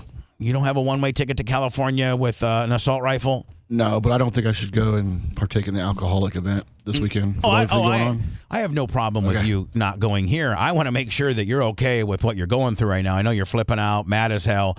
Please don't be mad at me is all I ask. Never. Okay, cool. Never. And by the way, my microphone sounds just absolutely brilliant. Thank you so very much. Fantastic. Thanks. So when I come back, I got the Merch Crick story to tell you, which was very Herschel Walker-like. And I also have a little bit of an apology to make to everybody because I kind of had like a little bit of a meltdown yesterday. I was just so frustrated, and, the great Bubba Army understands the fight that I fight daily with these trolls and these people that are constantly complaining on the program just to try to, thwart our digital progress. We were so close to a milestone yesterday. And we thought, now we did achieve it. We did hit 100,000 yesterday about 1 or 2 o'clock in the afternoon. Woo! And again, all of that, all of the glory and all the and thank you to everybody that is a subscriber on our YouTube channel. You'll see a bunch of great, exclusive content that we put up there. And the first milestone that YouTube offers creators is 100,000. And there's less than 1% of all creators get that level. And if you get over 100,000 subscribers on YouTube, then YouTube sends you this kind of cool ass plaque with the play button, their kind of logo kind of deal, and it's kind of cool. It really is. And we've been and this has been, honest to God, this has been a 7-year journey. This has been a 7-year journey, and we've gotten we're making huge leaps and bounds, gaining 3,000 and 4,000 subscribers a month, and we've been watching, and we even have planned a celebratory event based around us hitting 100,000, which is the Bubba Roast on December. By the way, on December 22nd, is it that Friday? Yeah, yes. Friday, December 22nd. Confirmations from Janie Cakes, Tara, and the Merch Crick all have agreed to roast me. So, did you see Alex then, Lummy? Alex Stein privately tried to get a hold of me and said, listen, you need to cancel that roast. Yeah. Because I did a roast, and it's so mean, and it makes you feel so bad about yourself. And I'm like, Alex, first of all, everybody that's roasting me either works for me or is my family. Secondly, there's really, honest to God, there's no really hidden dark side like that I've not transparently already talked about. Right? I mean, True. I don't really know of a big whodunit. And if somebody has a big whodunit on me, I'm the kind of guy, for the most part, in a roasting environment. A lot of times Anna or Dan or Babyface or something, they'll pop, they'll get a little jive in on me, and I pop on it. Now, sometimes it makes me mad. I'm like, sometimes you don't. Sometimes it makes me mad. Yeah. But a lot of times, but it's not, it's nothing that I can't get through. Well, in the context of a roast, you'd expect you to have a little bit more tolerance to that. Right. Than when you're talking about something and someone just, pops in something about you. It's right. different context. Plus, don't forget, at the end of the road, one, I'll be pilled up. Yes. And two, I get to end, the roast ends with me coming up and addressing each one of you. So don't think I ain't writing too, bitch. I'm going to have a little zipper on for you. Each and every one of y'all have a little zipper on you. And I did what you suggested. I started watching, rewatching some of these roasts, the real ones. 2 knock talk, $100. And it's really a fine line on how you say the joke and how you deliver the joke. But one thing that was done was Pete Davidson was going back after Ann Coulter and it was just dickish and You mean mean. you're talking like as he's sitting there? Or no, was he the roaster or the roastee? He was the roastee, and then when he got up, he just destroyed Ann Coulter, and the stuff he was saying about her was so mean and so nasty, and it just like came off as I you can come off as a big heel during a roast. You have there's a fine line. There really is. Between funny and we're probably all gonna cross it. But here's the thing. See, Anna, she's so negative. Well, don't you want ever- to fly as close to the sun as you can without getting burned? I imagine that's the goal of the roast, right? That's not. We're all gonna. No, it's not. It's gonna be fine. It's not to be mean, it's to be funny. There's a difference between mean and funny. I think there's a clear difference, and I think everyone in this room has enough hours behind a mic to understand the distinction between the two. Here's the thing. When you watch a Comedy Central or you watch a regular roast, these people they don't spend 25 or 30 hours a week with the other person behind a microphone trying to create content and be funny and know the tolerances of the person that they're roasting. Their chances are they're a celebrity and they've been asked to come in and roast another celebrity and that they really don't know that well, or maybe they do know, but certainly they don't know to the extent that you guys know me. And they got writers. Right. Yeah. So, I think all of you guys should I actually think that you guys should have a roaster meeting and all of you guys get together and help each other out because some may be better than others. The best ones that I've been watching, and I've always watched them, was the Stern ones from back in the day.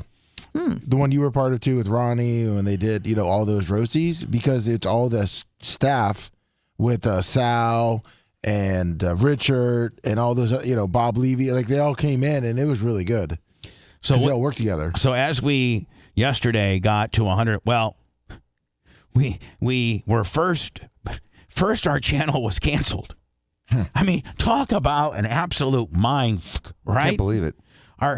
We're 37 away, and one of these trolls complains and gets our channel suspended. 37 away. It's unbelievable. It gets our channel, and we're like, what? And then it says that if you've been suspended, people could still sign up for our channel and stuff, and we're going to hit over 100,000. But if you got a community standards strike, you are no longer recognized within 365 days. Yeah, and it was fresh. You have we can't get the plaque. Like you're done. You're done. Or you have to wait a year or something. Be like Dan, winning the Super Bowl, but you don't get the Lombardi Trophy or the ring. Bitch, I won the Super Bowl. Right. I gotta have the ring too. I agree. So anyway, it was a gamut of emotions. I would like to talk about that. I got to get into the Merch Crick deal. I got Allie Phillips coming in and coming on the air in about 14 minutes, so I'm running way behind. I got a lot to talk about, and we are all headed to Orlando tomorrow. I need everybody here. The Sprinter, Rob Elder's $1 zillion Sprinter is pulling out of the parking lot. The gate is opening up at 3:59, and his tires will be rolling across the threshold at 4 o'clock. 4:07. 40 what? 4:07. You try to roll in at 4:07. We won't be here. And you get back to me and how mad I will be at you, and I will probably fire you. Here's the deal. If you're on your way here and you've responsibly allotted the amount that you're probably going to get here about 10 till, you've looked at your GPS, you've looked at your traffic patterns, the whole 9 yards, as you should, and it says you're going to get here at 10 till, no problem. And all of a sudden, your right front tire falls off and you go careening into the wall. You better call an Uber. It takes a lot of energy to be this stupid. Bubba the Love Sponge. Listen, right front brakes. Can you clean that little rim off? Or do you just use the bathroom now? Oh, well, I'm just going to use the bathroom. Oh. I need that brake dust off. You need to peel off your brake dust? You nasty. Any little boogers? You nasty. Well, I'm going to probably have to do... Now, is Allie Zooming us or just calling? I believe she's Zooming. Well, if she is, we need to get her set up. You know what, Nummy? You know what? If we're a little bit late, we can't be late with her, can we? We could probably be like 5 minutes late. Okay. But Because I need to break before I Zoom. So if I get into the Merch Crick deal real fast, it's a 5-minute story. Okay, I'll just message her. Macho said that he resent the link. Okay, Yeah, what I'm saying is, I sent it to Anna, her again. tell her tell her it's looking probably right at 7:35, and we know we have a hard out at 55 with her.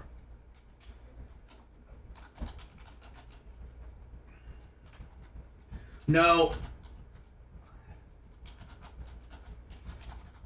I mean, the Merch Crick story isn't.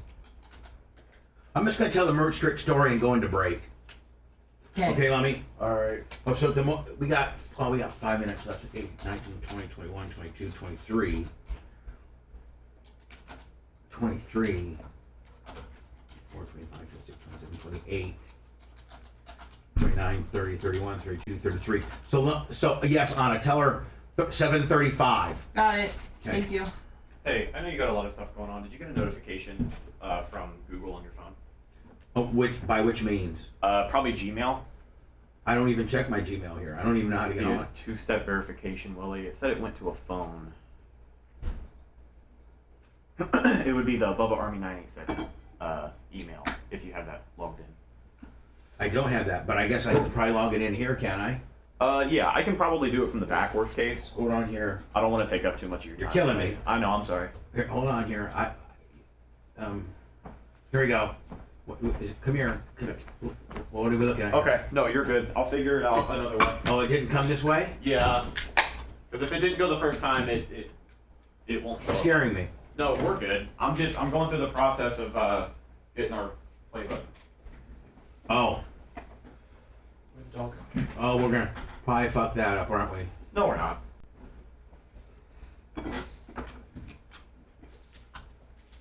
Well, here. Hold on here. Hey, Brett? Yes. Here, how about this? No, Look. Merch Crick got it for me. Who did? Merch Crick got it for Okay. me. It went to her phone. A bit longer.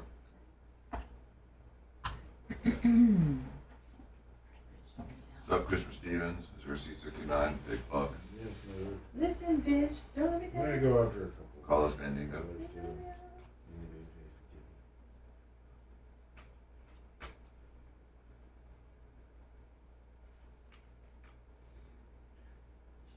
Oh, I just got it too.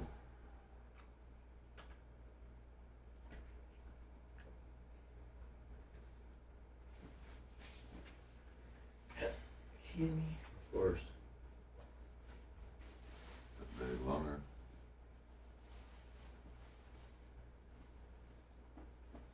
It's scary, Terry.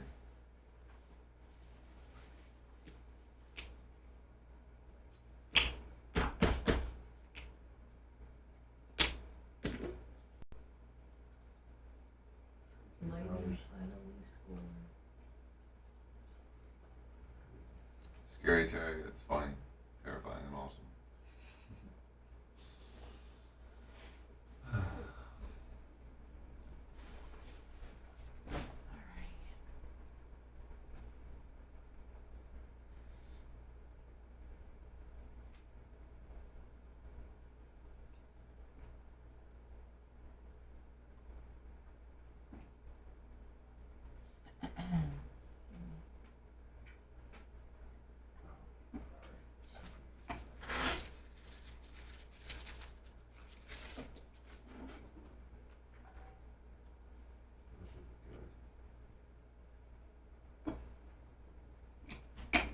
What's up, quicker ticker?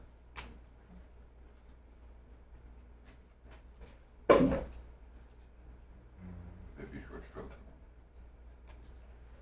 Hey, Wiz. Dark Match Steve, good morning. Robert Smith, quicker ticker. Skippy 77.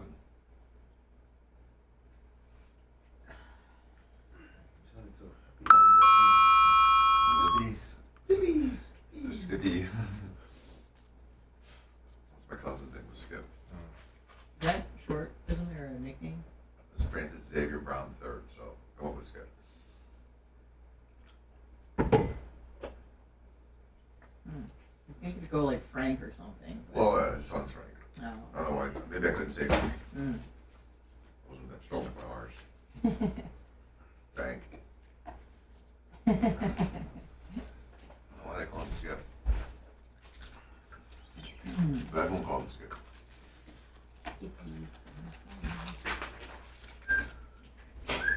What's up, DMS?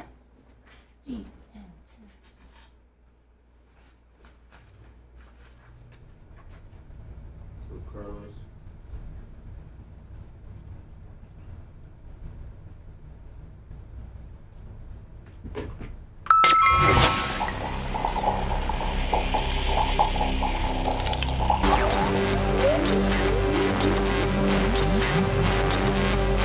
I've got an idea. Time to man up. I gotta poop so bad. Man up and be brutally honest. And you're calling me crazy? Or I'm gonna kill you. We now return to the Bubba the Love Sponge Show. Let me very limited time, about 4 minutes. So we can do Allie Phillips. She is the person that is running for a state house seat in Tennessee, District 75. I saw her story earlier this week and felt compelled to talk to her and try to. I'd like to send her a campaign contribution as well. Nice. Maybe some of you Bubba Army guys can, slice off, I don't know, 10, 15, 20 bucks and help this person out. I'd love for this person to be a state representative for Tennessee. So I'll have her on via Zoom we're going to call that 35. So I have like 3 minutes to tell the Merch Crick Herschel Walker story. And so that was years ago when Merch Crick told me this, but she was kind of like chubby and fat when she was in elementary school, which was K through 6 in Pasco County. And she was getting ready to go to middle school for 7th grade, which is, that's a whole different deal for you because you went, all of us can attest the fact that we went to elementary school with the same people and you pretty much got to know all of them by the 5th or 6th grade that you're with them. You just know everybody. There's just everybody. There's only so many people, right? Then you go to middle school and you got all maybe 5, 6, 7 elementary schools that are all piling into this one, and it's a whole different deal. It's way bigger. You're going through puberty, and you're going through puberty, and you want to look good. You just want to blend. At that age, you just want to blend in. You don't want to be looking weird, being too fat, too skinny. You just want to blend in. And, and us guys, we're wanting some ass. Like, that's when we really start wanting ass. Like, we're going through puberty. We want to look good. Hold on, yards. Well, Merch Crick was a little chubby in elementary school. And, they lived way out in the country in Pasco County. With the pigeons. When it used to be the country, too. Yeah, it used to be the country. Now it's no longer. But anyway. And she didn't really have any friends or anything like that. She was fat? And she was fat. And she's like, well, I want to go to 7th grade and not be the fat girl. I want to be a popular girl. Yeah. And popularity probably starts with looking good. I got to think that probably is the absolute foundation of potentially being popular. Especially as a girl, yeah. Is looking good. Yeah. So she was kind of fat and everything. And so, she's very much a very picky eater. Picky. Obscene. So she for an adult. So her mom and her dad both worked, and her grandma watched her, during the summer break, and she didn't have a job or anything like that. And this was after her 6th grade, going from her 6th grade into her 7th grade year. All she did was eat pickles. She would just eat pickles and walk up and down the stairs for 8 hours a day. For 8 hours a day. Pickles? That's all she ate was pickles. And she said literally, and I'd be like, well, how many times did you go up and down the stairs? And she goes, I really didn't count, but I would do them in increments of an hour. And then I would take like 15 minutes off, and then I would go again. And I'm like, that is more determination and drive than I know. I've never heard of such a thing. It's incredible. And she said she lost 35 pounds. And she went, and Anna, you'll be able to understand this more than me. She went from a 13 junior to a size 2. Wow. Yeah. So and all she on the did, pickle diet. I haven't heard of that one. Pickle stairs. Yes, Pickles pickle and stair stairs. combo. And so, can you imagine how boring that would be? Yeah, it's terrible. Just walking up and down your grandma's stairs for in increments of 1 hour. And she lost 35 pounds, and then she, was, I guess, a little more popular when she went into 7th grade, because she was not a junior 13 anymore. She was a 2. Is that a big difference? Oh, certainly. Especially 35 pounds on her frame is massive. Because she's 4'11". Yeah. I tell her that. What is she now? Like 106 soaking wet? Like anywhere between 106 and like 108. Yeah. Like somewhere in there. Yeah. And so half that is boobies. So. I mean, Dan, how many? Half that is boobies. Dan, I mean, she won't give you. How many cc's is the Merch Cricks? I can't remember. Is she 600? I think it's 600, 585 or something. I thought, she's she's in the 6s. Half breast. She's all breast. Yeah. She is. So pickles and stairs. It's amazing. Yeah. But, again, it's another thing where you have a person that makes a life-changing personal decision and executes it and has the drive and doesn't give up, doesn't quit, just doesn't say, well, it's the way I'm supposed to be. You guys know that bitch is hardcore. Oh, yeah. I mean, she's hard. When Lummy's hiding behind the quarter panel, she's got her gun out. That's right. And how many athletes and people have you heard that story, the same story where Pickle there was story? Pickle and stairs? There was a transition where they had to make a decision, and then they decided to go the proper way instead of the easy way. And the proper way is always the harder way. Right. But some people are just programmed just to take the path of least resistance. And then I don't know that steroids and growth were available in Pasco County back then. Right. Uncensored, unfiltered, unfettered. Thanks for the info. Uncensored, unfiltered, and unfettered. It's Bubba the Love Sponge. Send me the abortion map. Okay. Before I get her going on, I want to get it up because sometimes I can't do shit. Yep. Once he starts the Zoom process.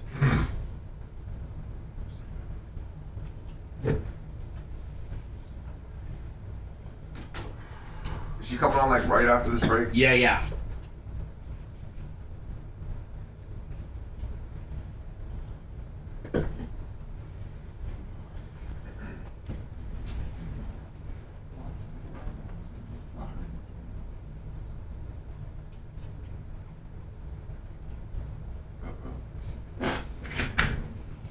Does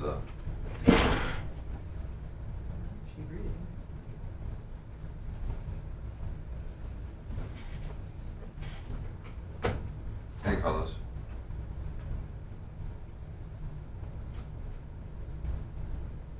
Well, I sent you this one from Wikipedia. Let me know if you want a more interactive, but it kind of lays out exactly everything in the Wikipedia.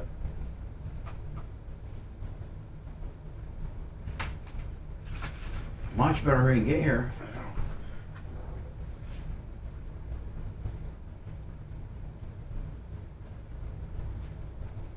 Somebody in chat, you're right about Kelly Ripa. I don't think this is. Because that's the most updated one. Oh, okay. All right. I mean, yeah, because other news sources don't have like what just happened in the elections.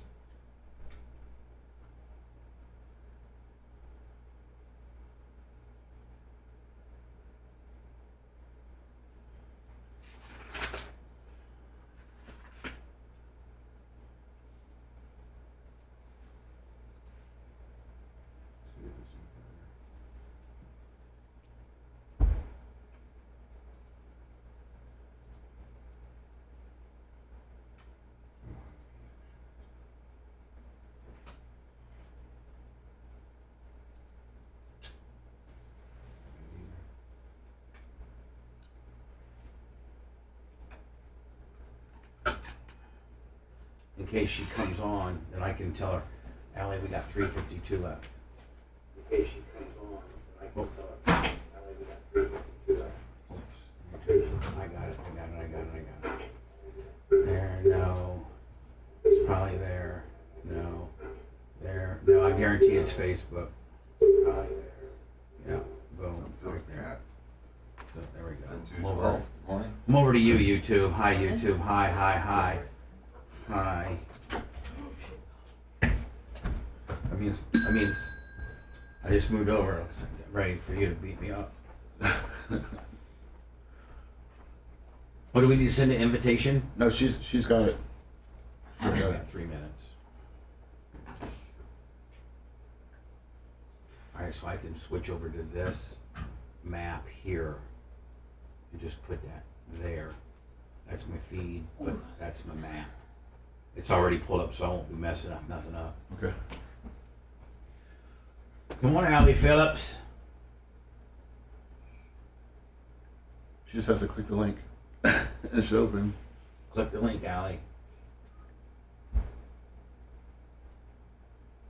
Hey, Dan. Yes. Did you know, I didn't know this, but she was a plaintiff. Phillips was one of 12 plaintiffs listed in a suit filed by the Center for Reproductive Rights against the states of Idaho, Tennessee, Oklahoma for their extremely restricted. Oh, she's a plaintiff, not a defendant. Okay, she's on the offense. But when does that happen? After this problem or before? No, well, September 2023. So. Oh, so after. Probably just after. Yeah, immediately after. So okay, good. So she's suing these states. So she's she's at least an advocate. at least a plaintiff. I don't know how she would have standing in those states, though. Well, she probably might only have standing in Tennessee. Mm. Oh, and so it's all the states, including Tennessee. Right. I understand now. Yeah, we're good. Just waiting on her. Message her again.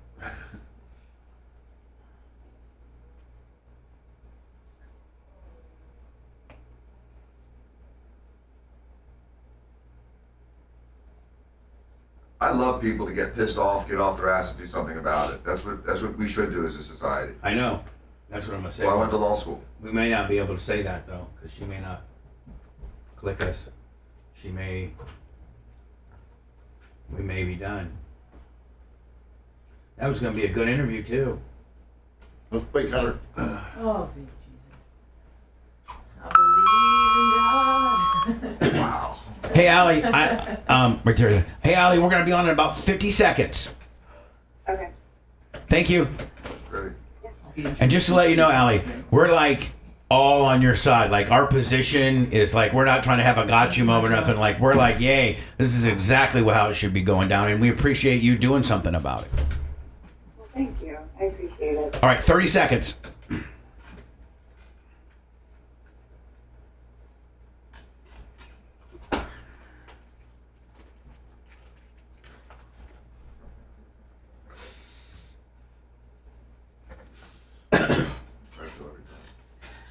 Every time. So they get them on. There you go. Here we go, nice. 9 seconds.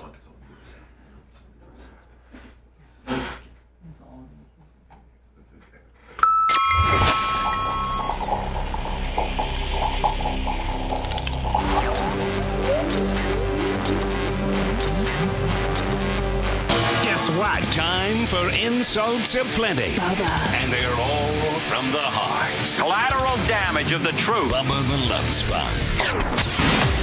So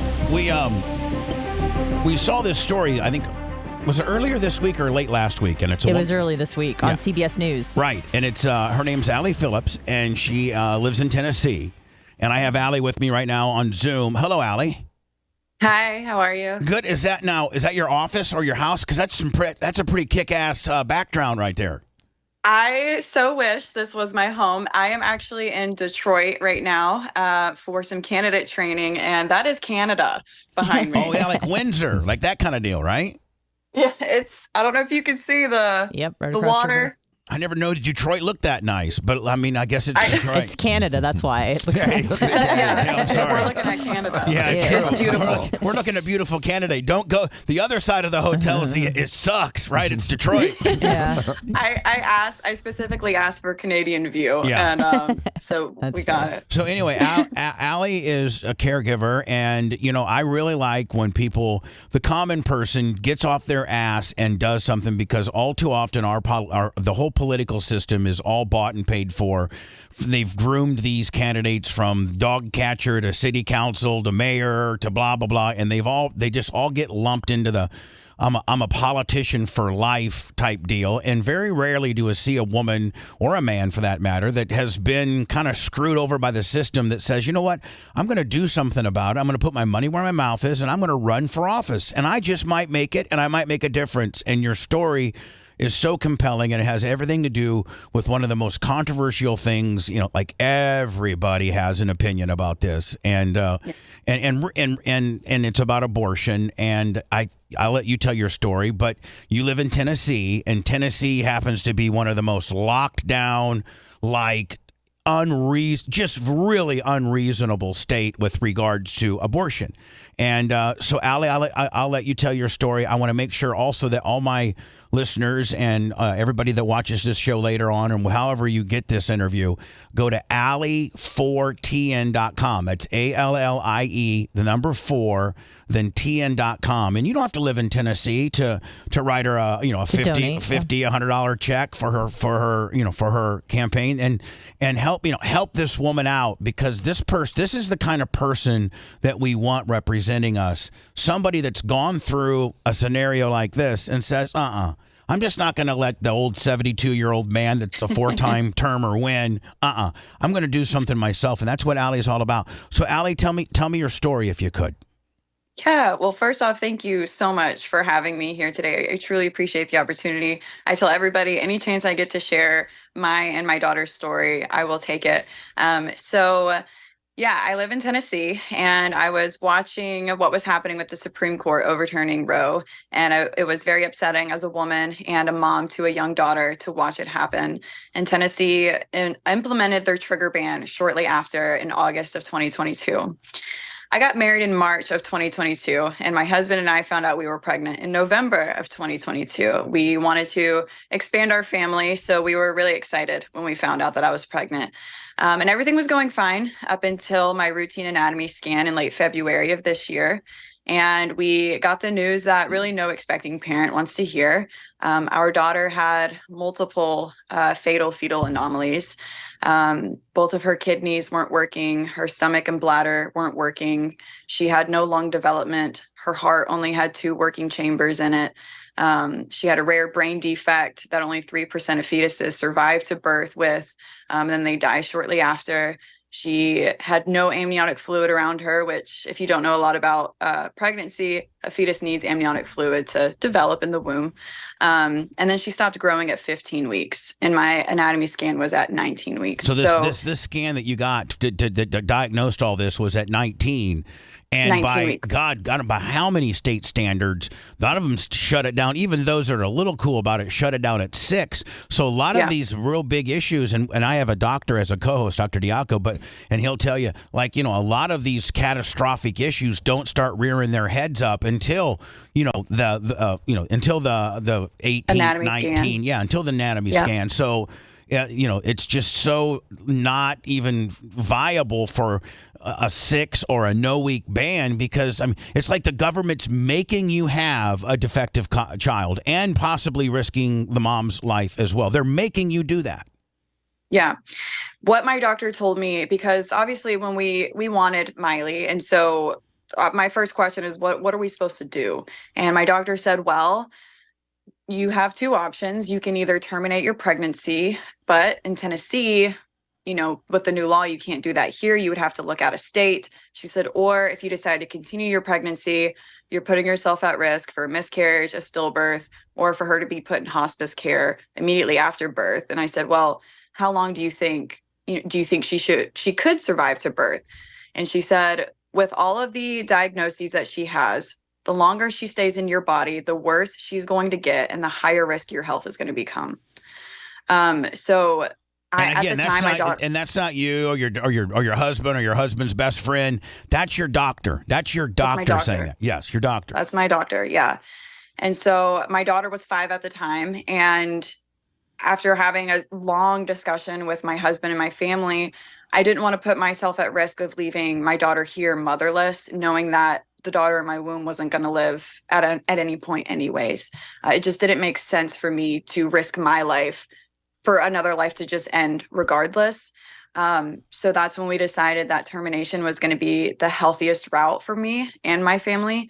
And so I started calling different states. I don't mean to interrupt you, but it's kind of it's kind of the only route. Like, it's really you can be on whatever side of the fence, but that's the only route that assures that you're going to be with us, period. Yeah. Yeah. And my doctor, she could, because I asked, I was like, what does longer mean? And she was like, how long would she live for in my womb? And it was, we don't know. It could be a day, it could be a week, she could live for another month. We have no idea. But the longer I stayed pregnant, her body was continuously regressing and essentially just decomposing inside of me. Right. And so it just wasn't smart to keep her in me. So Dan, who's my doctor, is at that point, are they saying that the fetus is actually polluting the mom's body, and that's what's putting the mom at risk because the fetus is decaying and dying, and mom's housing it. So at that point, it's probably what you say, maybe sepsis or something like that. Yeah, you can get septic from it. Anything that's dead inside the body, whether it's your intestine or a dead fetus, does become riddled with bacteria, inflammation, and it can kill the organism, which is her. So Allie, you have you know what you want to do. You want to live. You want to be there for your daughter and your husband. So you as a family make this decision, and now that's where the fun and game starts with regards to Tennessee saying. I think Tennessee said no way. No way. At that point in time, we had no exceptions. We had for life of the mother or for irreversible impairment for a bodily function, whatever verbiage they used. And so truly patients and doctors don't know what that definition meant. What is life of the mother? Do I have to be septic? Do I have to be bleeding out? Because just being told the longer I stay pregnant, the higher risk my life is going to become. I wasn't immediately at risk in that moment. I wasn't dying right there and then. It was just at some point, if I stayed pregnant, it was going to be life-threatening. And I don't want to play Russian roulette with my life. Right. So that's why these decisions aren't made very lightly. This decision wasn't made lightly. I asked, is there surgeries, treatments, medications? What can I do to keep Miley here? And she said she has too many anomalies. There is nothing anybody can do. So that's when I started calling. I called about 4 or 5 different states that allowed abortion care. And it's truly a traumatic experience because this is a child I wanted. And I'm essentially calling to set up arrangements for, the death of a child that I truly wanted. And being a midterm abortion, and I had, I didn't want to go into labor. I didn't want to give birth to her. I wanted it to be a surgical thing where they put me out because I couldn't mentally handle that. Right. You probably didn't want to have any type of bond with her, or if you would have seen her, even stillborn, you still probably do not want to see that, period.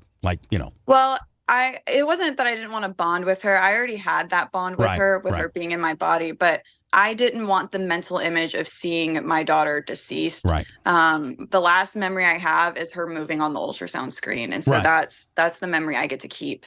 So ultimately we found a clinic in New York City, Manhattan, that could get me in the following week, which was also terrifying because it was like, wow, I'm not going to be pregnant in a week. And it was like reality really just set in heavy at that point.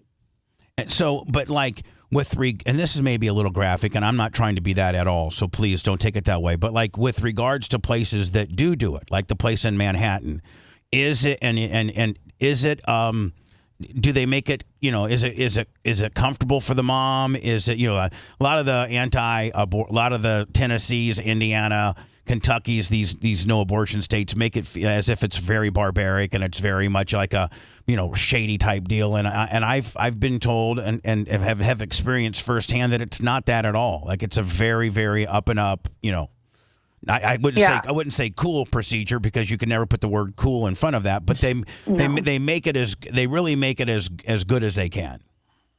Truly, the clinic I went to is an abortion-only clinic, whereas places like Planned Parenthood, they offer other services. This clinic was strictly for abortions, and you truly going in, you wouldn't you wouldn't think it was an abortion. It literally just looked like a regular doctor's office. Right. Everybody was so kind. They were so empathetic and sympathetic to everybody, because abortion isn't a decision that's made lightly for anyone, whether elective or medical. And I did my regular pre-op stuff because I was going under anesthesia. So I had to give blood work and all this other stuff. And they did a sonogram because they have to see how big the fetus is, because they charge you based off of how big the fetus is. Mm-hmm. And in that sonogram, the technician, she was like, when was your last ultrasound? And I said, about a week and 3 days ago. And she said, and there was a heartbeat then? And I said, yeah, there was a heartbeat. And she goes, oh, okay. And she got quiet. And I just looked at her and I was like, is there not a heartbeat? And she shook her head no. And she said, no, I'm so sorry. And I sat up and I looked at the screen, and my daughter, she just wasn't moving. And I was like, why isn't she moving? And she said, she's not alive, ma'am. And so she, like, in that moment, I broke down, obviously, because I didn't want to lose Miley. And I knew mentally I was going to lose her the next day. But knowing that she was already gone was it was like a smack in my face. Like, this truly wasn't going to work out. And I'm sorry, I always get sad around this point. No, we understand 100%. I mean, oh my Lord, you've been through hell. And if you didn't have the resources or the ability to do what you did, I mean, under the state of Tennessee law, are they just, I mean, like, what's the alternative? Like, what if a woman didn't have the resources you did to go to a place that did this procedure? In Tennessee, are they saying, sorry, like, you got to ride it out and maybe die? I mean, is that what Tennessee's saying, basically? So I do want to say I didn't have the resources. I am the average working American. My family, we live paycheck to paycheck. We couldn't afford this trip. Cost around $5,000. Right. And we don't have money in savings. And so my TikTok following, they were like, set up a GoFundMe. And I was raised to never ask for handouts, always work for what you need or want. And so I was very hesitant on setting up a GoFundMe, but we were looking into getting a loan just to go get this healthcare. And my mom was like, Allison, I know you have this humble personality and you want to, keep your dignity and all of that. She was like, but just set up the GoFundMe. People want to help you. Absolutely. Help you. I mean, people, listen, there are some GoFundMes that are out there for people that are flim-flammers, but there's also a percentage of GoFundMes that are for people like you that really have a good cause that people want to help. And it sounds like maybe the people helped with that and you were able to do that. But so again, back to my original question, in Tennessee, I mean, hopefully you get elected and you can get in there and start mixing it up with these old timers that are just that are unreasonable. But like, when you had your baby or when you were with this situation, I mean, Tennessee did not have an exception for you to do anything other than probably die. Yeah. So I am in a lawsuit with the Center for Reproductive Rights. And one of the other plaintiffs, she actually had that firsthand experience of what you're talking about. Her baby didn't have a skull, and so wasn't going to survive, wasn't going to live. And she asked for an abortion and she was denied an abortion. And she is a Black woman, and Black women face some of the highest maternal mortality rates in our country. And so she didn't have the funds to leave the state. So she continued her pregnancy here in Tennessee. And she went into labor and preterm labor, and her son came out stillborn. And it was an awful experience for her, as you could imagine. This has happened to women. And unfortunately, not every woman is going to come forward and share their stories. My thing I like to make sure people understand is this isn't really rare. Yeah, my situation with all of the anomalies is rare, but fetal anomalies and like fatal abnormalities, they're not as rare as people think. This stuff happens every single day. And so a lot of the argument is, oh, you're in the 1%. And I'm like, I'm really not. It is so common. You just don't hear about it because women they're traumatized. They don't want to talk about it. Now, Allie, since you've been through all this, has Tennessee put a couple gimmicks in there where like somebody like you may now be able to get that? Have they done that, or are they still behind a bunch of ass backward It's not enough. They have implemented exceptions for ectopic and molar pregnancies, which molar pregnancies is just comical because it's not even a pregnancy. It's just like cancer forming. It's not even a baby. And then they have an exception for a deceased fetus and for good faith judgment of the doctor. The problem with that is the doctor is guilty until proven innocent. They can perform the abortion, but they are going to have to fight and explain why they thought it was necessary to avoid a Class C felony. Hey, we have a doctor here, and he's an aggressive doctor and really, really goes against the grain because he's a big slinging D. But Dan, there's a lot of doctors that would say, listen, you know what? I don't want to have any part of this because I'm going to be, I'm going to be heavily scrutinized. I'm going to get investigated, and I'm already guilty before I'm innocent. So most doctors probably would say, I'm not going to even deal with it. Absolutely. They don't want that trouble. And especially when the interpretation is so vague and so subject to, a different interpretation by a different trier of fact. And administrative hearings are a joke, Bubba. It's the Wild West. Right. So yes, doctors were afraid to prescribe off-label medications for COVID, thinking it may be an administrative question on their license. When you're telling doctors that if you do this abortion and it's not appropriately justified per our standards, you're going to jail. And you really don't know what their standards are because their standards are so loosely knit that it could be anything could be their standards. Them having a bad day could be their standards. Right, I agree. And Allie, your case was, I had a similar situation with my wife. We had that ultrasound, that 16 to 18 week ultrasound, and we found problems. And, we were in a Catholic hospital system, which did not allow for abortions. And I had to go to an outside clinic for an abortion. And we actually had to make that tough decision because it was either, have a profoundly messed up child that may not make it to term, that may be a danger to my wife, or young and healthy wife, let's try again. And so, because the so many problems are discovered at that 18-week ultrasound, that there needs to be a mechanism for a family to make a decision based on the facts that they did not have until that day. Yeah. So that is one of the things I'm going to, once I get into office, I'm manifesting. Once I'm in office, I am, because a fetal anomaly bill was proposed shortly after what happened to me, and it was shot down very quickly. So I'm going to re-bring it back, and I'm calling it Miley's Law. I'm naming it after my daughter. I like that. I like that a lot. Thank you. People can rally behind that because there's a story behind it. Yeah. There is. And Miley's Law is very simple. I don't have a bunch of medical terminology, but pretty much it would give choice back to parents when diagnosed with fetal anomalies, because anomalies is such a broad spectrum. It could be just missing a thumb, or it could be missing a whole head. And that's the way it should be. It should be that anomaly, and it should be up to the parents. I know you got a hard out at 55. We want to listen. When is the election? When is the actual election for this?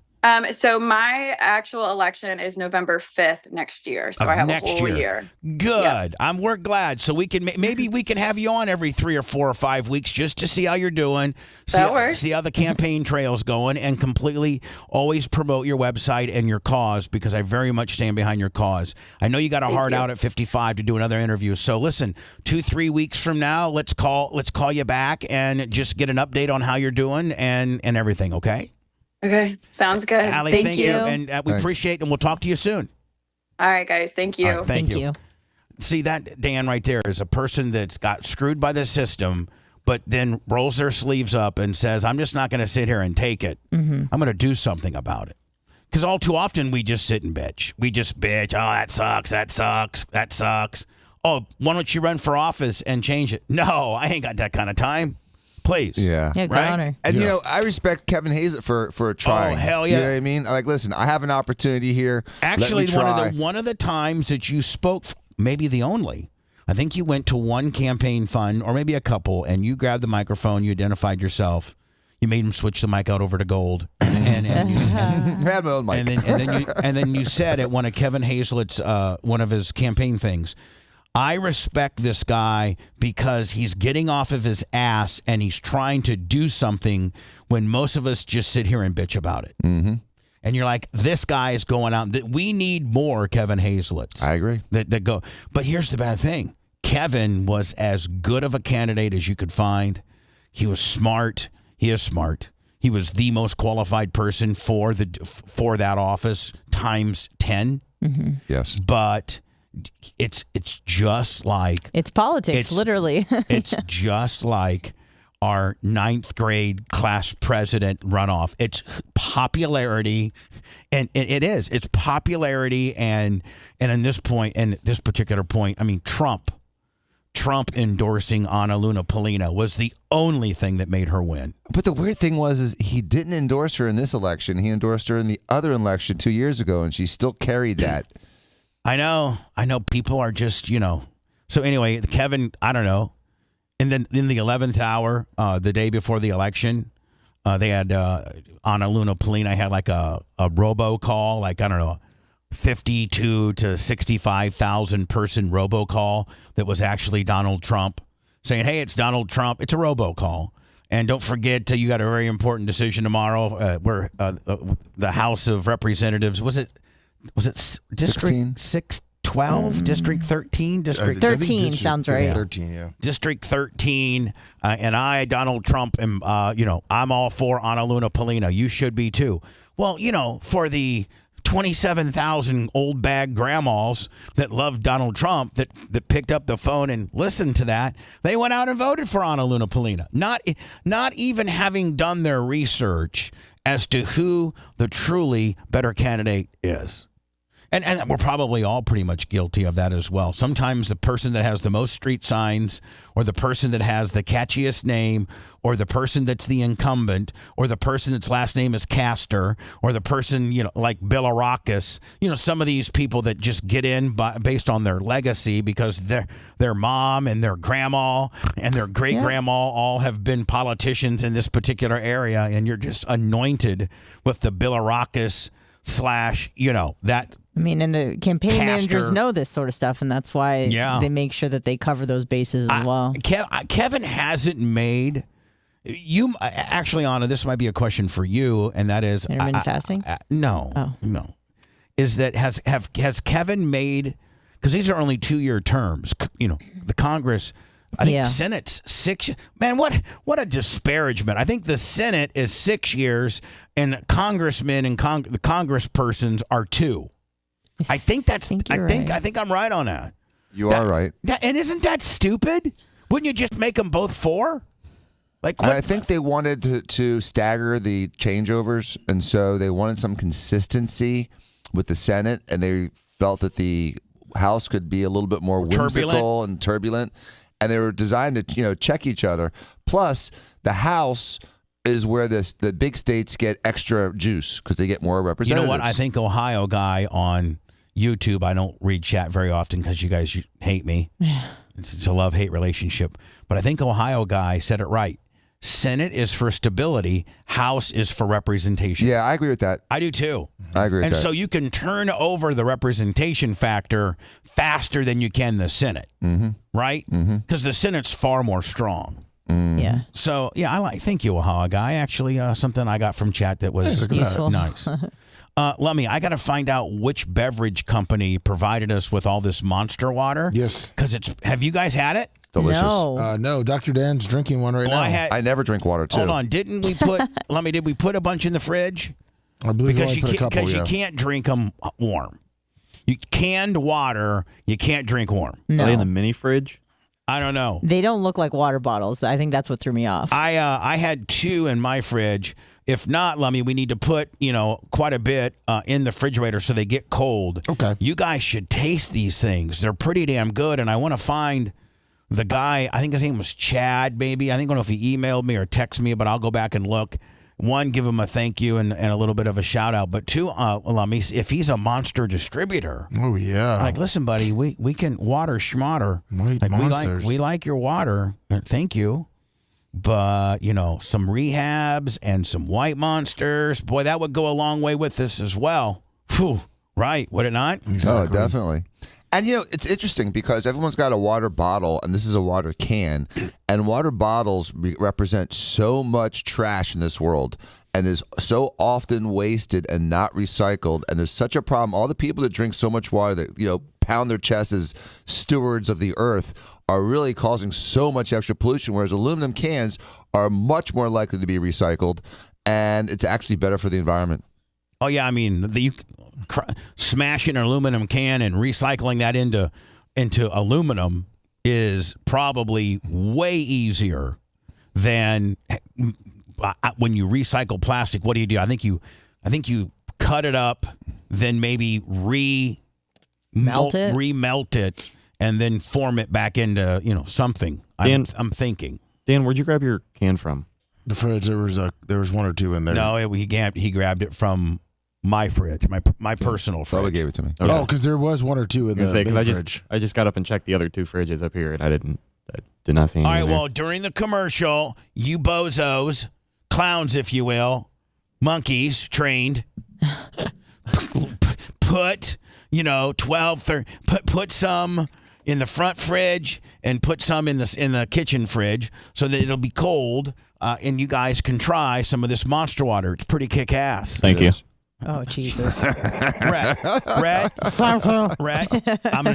gonna tell you right now, you're insulting my intelligence if you tell me that you spoke into the microphone the same Macho way. Man, Macho Man can come over here and stare at me right now. This is the same way I speak directly into the microphone. Has he made adjustments? Because earlier... Yes, that was me. Sorry. Oh, God. Jesus Christ. There he is. Can you guys just talk the same way? We are. Come on, man. Bubba. He was almost in a good mood, too. So is he too hot now? Jesus God. I'm gonna go put some water in the fridge. Yeah, do that. I'll do That sounds good. I feel you. Bro, you want a donut? I think we got a couple left. I'm seriously asking if he's too hot now. No, and now I don't know. He needs to say something. Count to 10. 1, 2, 3, 4, 5, 6, 7, 8, 9, 10. Yeah, he's too hot. Turn him. You know what? We'll just do this live on the air. This is great programming. All right, down. Now, do you have the adjuster right there, Mach, that you can, or is it in another room? Right here. All right. Now give me a 1, 2. Count. Check 1, 2, 3, 4, 5, 6, 7, 8, 9, 10. Still 1, hot. 2, 3, 4, 5. Still hot. 6, 7, 8, 9, 10. That sounds good. Right. Okay. 1, 2, 3, 4, 5. Right there. That's perfect. 6, 7, 8, 9, 10. Right there. Perfect. Now, Mach, let's go to your mic. You're going to have to count to 10, then run around the corner, make an adjustment. This is a micro check. 1, 2, 1, 2, 1, 2, 1, 2. Okay, that's you at zero position in the middle, so that's too hot. You need to turn your gain down a little bit. Go around the corner, run real fast. Check 1, 2, 1, 2, 1, 2. Microphone check 1, 2. Still too hot. Microphone check 1, 2. Still too hot. Check 1, 2. Microphone check. Right there, perfect. Super glue it in right there. Will do. But also, you have to talk into the microphone the same way. Well, I'm doing acrobatics right now, so See, yeah, do the best Macho I can. Man. See, like right now, he's not talking the same as he was. Yeah, no, he's swinging that mic arm around. How's this? I am not moving at all. He's doing hot laps in the rolling chair. Is it now too low? No, you're perfect. Okay. All right. When I return, I'm going to I gotta run it by my legal department, which is Tom Bean and Tom Bean, Mark Tate, Gina Hunter, Dan and Jay Diaco, with a Brian Matroni kicker. But Lummy, I was approached by a pretty large company that wants to do my own Bubba Army gummies. Oh, nice. The Delta 9 Willies. The Delta 9 hemp-derived gummies, much like Hogan is doing now and Flair's doing now. Everybody's doing their Tyson. Some of them have THC based, just straight, or the mushrooms in states that allow it. But the Delta 9 hemp-derived are legal in all but 13 states. So if I did a Bubba Army Delta 9 hemp-derived gummy, the fulfillment center would not. You couldn't even order them if you're geographically in one of those states or your credit card's tied to one of those states. So I had a lunch meeting yesterday, Lummy, and if legal, because I got to make sure I'm legal, straight legal. Yeah, so I'm in the process of sending it to Tom and to Mark on the first layer, and there's a chance we might have Bubba Army Delta 9 hemp-derived gummies, and I think that those things would really sell. I think they would. And the experience that I had with a Delta 9 hemp-derived gummy, whoa. You could take one of those, man, and really like not care about any. I wish I had one of those yesterday when I was having my YouTube meltdown. Let me go into words. I'm going to get into kind of the YouTube roller coaster yesterday. Oh yeah, I can't wait. And what do you mean you can't wait? I can't wait because what we talked about on this ginger-looking guy. I'm dying to see what he says. Yeah. So it was just I was so bummed out, and so because there was at one time yesterday our channel had been locked up and we were given a community standards strike, which means that we were ineligible to be recognized as a content provider that had crossed the 100,000 subscriber threshold. There was a chance that our channel was locked up and turned off. And then once we were to get it back after the 2 week or however long they make you sit out, we would just be, 100,000, 105,000, 125,000, but never recognized with the plaque. And this has been a 7-year journey. And there was before our appeal, Rhett, which by the way, Dan, I'm not trying to be a dick or nothing, but I took the strap away yesterday because Rhett's appeal is what got us back on. Yes. That's fine. That's cool. I know. It's deserving. It is. Fine. It was. And Lummy, the reason why I know it's deserving is because chat started calling for it. Oh, yeah. And they're the biggest pricks. And they're other pricks. Well, I mean. And most likely, too, he would have got it for 100,000 for really growing that channel. So I'm going to get into that. But I was watching YouTube this morning, right? And I had to go through this little training course because, we had a potential strike or something like that. I don't know. So I went through this training course this morning, watched it all, and this is YouTube. Now YouTube's got me so scared. I feel like a battered woman. YouTube's got me like like if you can tell if a dog's been abused if it's hand shy. Like if you raise your hand to a dog and it cowers, it's been beaten. Mm-hmm. And so it really has. I mean, so that tells a lot about what the history of that dog has been. Sure. And so, which at that point, man, if your dog is hand shy and you're the one that caused it to be hand shy, they should whip your ass. Your dog should never be that afraid. Stop. Just a stern talking to and a smack on the hindquarters is all you got to do for your dog when he lays that big pootie or he's a serial humper. And so, Lummy, I watch this new now. So YouTube on the back end, Lummy, they got this stuff that they want you to watch as a creator on their new policies, which is good. Yeah, and so I'm like, and this one's brand new. Dropped 17 hours ago. Yeah, they basically made this video for us. Yeah. Wait, so we get damn near our entire world pulled out right from underneath us for playing a New York Post article that showed this African-American 400-pound kid beating the hell out of a teacher. All the faces were blurred out, and we were pro-teacher. We were like, come on, man, somebody get this kid, this bad kid off of this poor teacher. And we counted like 18 strikes to the, it was just horrible. And the actual video was already on YouTube. Right. And the video's already on YouTube with no blurred out faces. We had the blurred out faces and on multiple channels. And we just didn't. We were playing it from the New York Post news source. So we were playing it from a credible news source, and we get this community standards violent graphic strike that damn near melted me. I mean, I was almost the witch of Wizard of Oz, where she melted into a big pile. I was having that. That big of a meltdown. Just a Bubba Army hat on the ground with some slime. Yeah. Well, I mean, I think the after show, I was so pissed and scared and unsure, was like what, 18 minutes? No, 12. 18. It was like 4. Yeah, it was like 8 minutes with the music. I wouldn't even have included it. I just take it down. So I'll get into that, but I'm also going to play this new YouTube tutorial for content creators on the new guidelines with regards to adult content. Now, YouTube's got me so scared that I'm not even going to play the video. I'm only going to play the audio part of it because I'm afraid that YouTube will give me a copyright strike for playing something that they want me to watch. Because that's how effing... I'm just saying, like, you guys have got me so hand shy as a dog. Raise your hand and I'll cower. YouTube's got me so effed up in the head. It's cool they got Oliver Anthony to do the video for Yeah, me. they got it's a damn shame. The world we're living in, it's a damn shame. That guy that's the person who is giving us this new YouTube adult content update. And it looks like it's a damn shame, dude. I wish I could, publish his, the actual video like I do most videos, but I'm afraid that because we have a percentage of troll watching,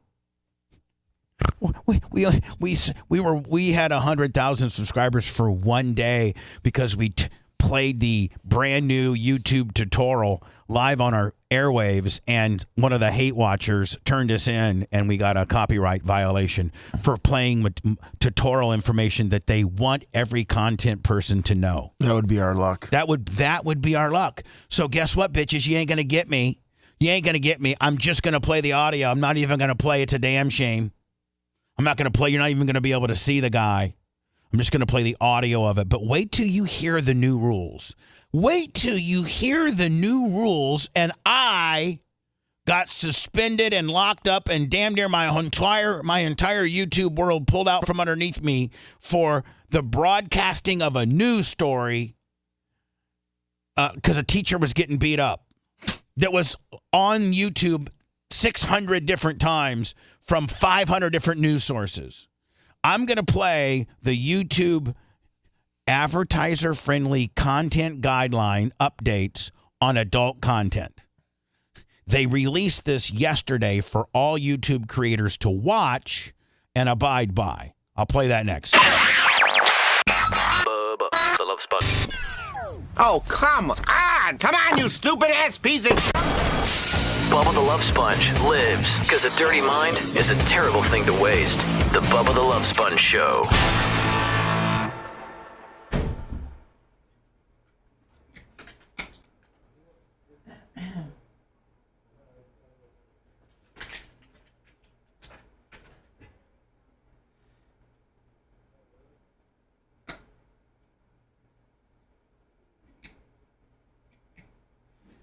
All right, Merch Crick just put 5 cold waters in the downstairs fridge.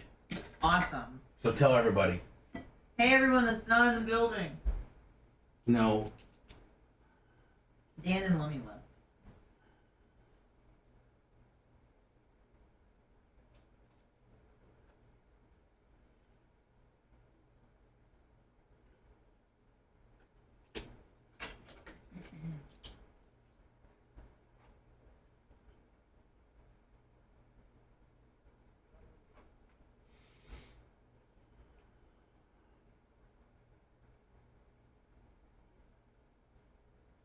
What is up, you little fetus?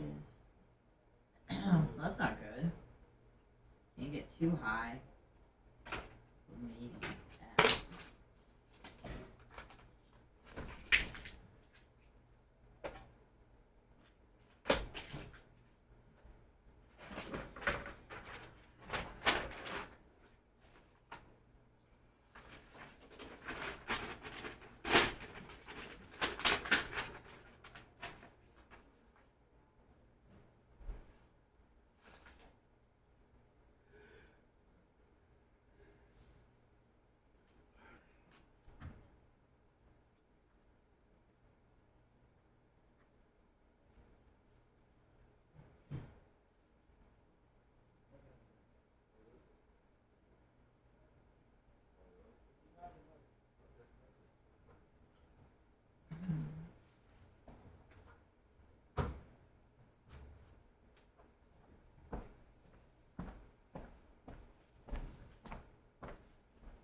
From Mike, Apple Mike Rousseau.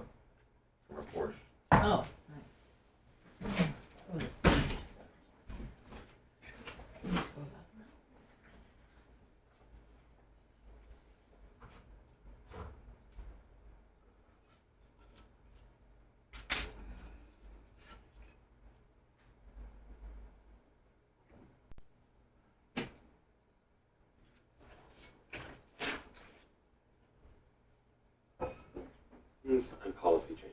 We didn't know if we'd have an audience for this type of content, but over the years, the channel has grown into a reliable way for us communicating. Now, what are the goals with Creator Insider, you ask? First, Creator Insider started as an experiment. Hi, creators. Before we get into today's update, hi, creators. Hi. Hi, creators. Is that what he says? Yeah.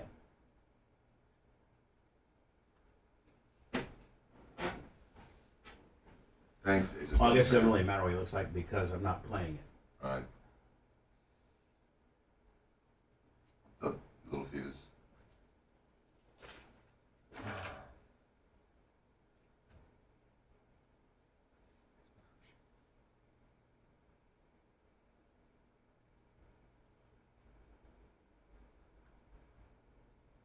What's up, organic gene?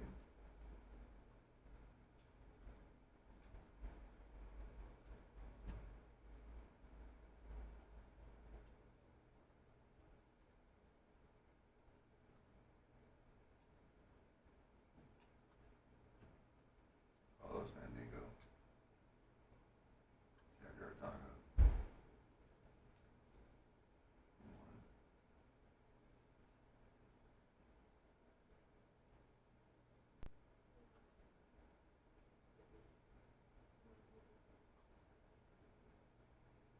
What's up, little fuse? You little fuse.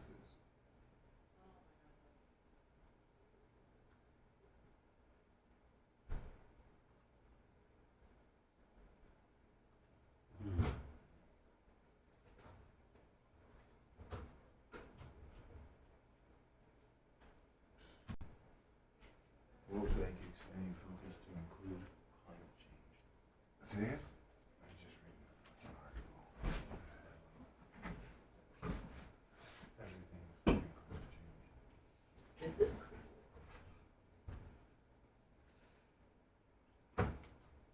It's irritating. Never had a can. It's a European thing. In Europe, they can't allow water. Or like in a carton. Well, you got that one water that's huge. Liquid death. Yeah. The only thing about this is like once it's open, you can't like screw on it. I understand that.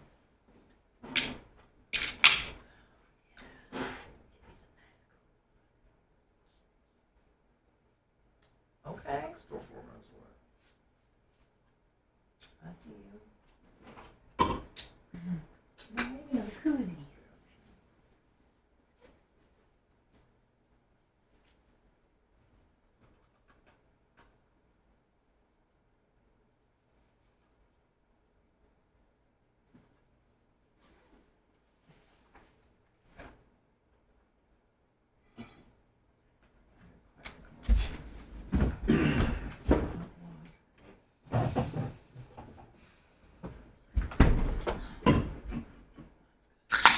So to say, right back, good morning. It's month today was.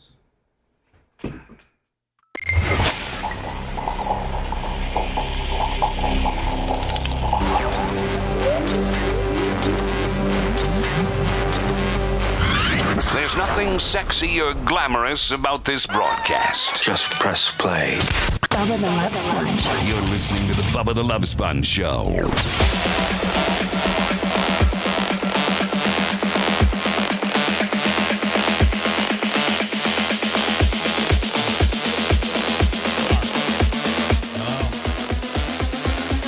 Guess I'm too hot.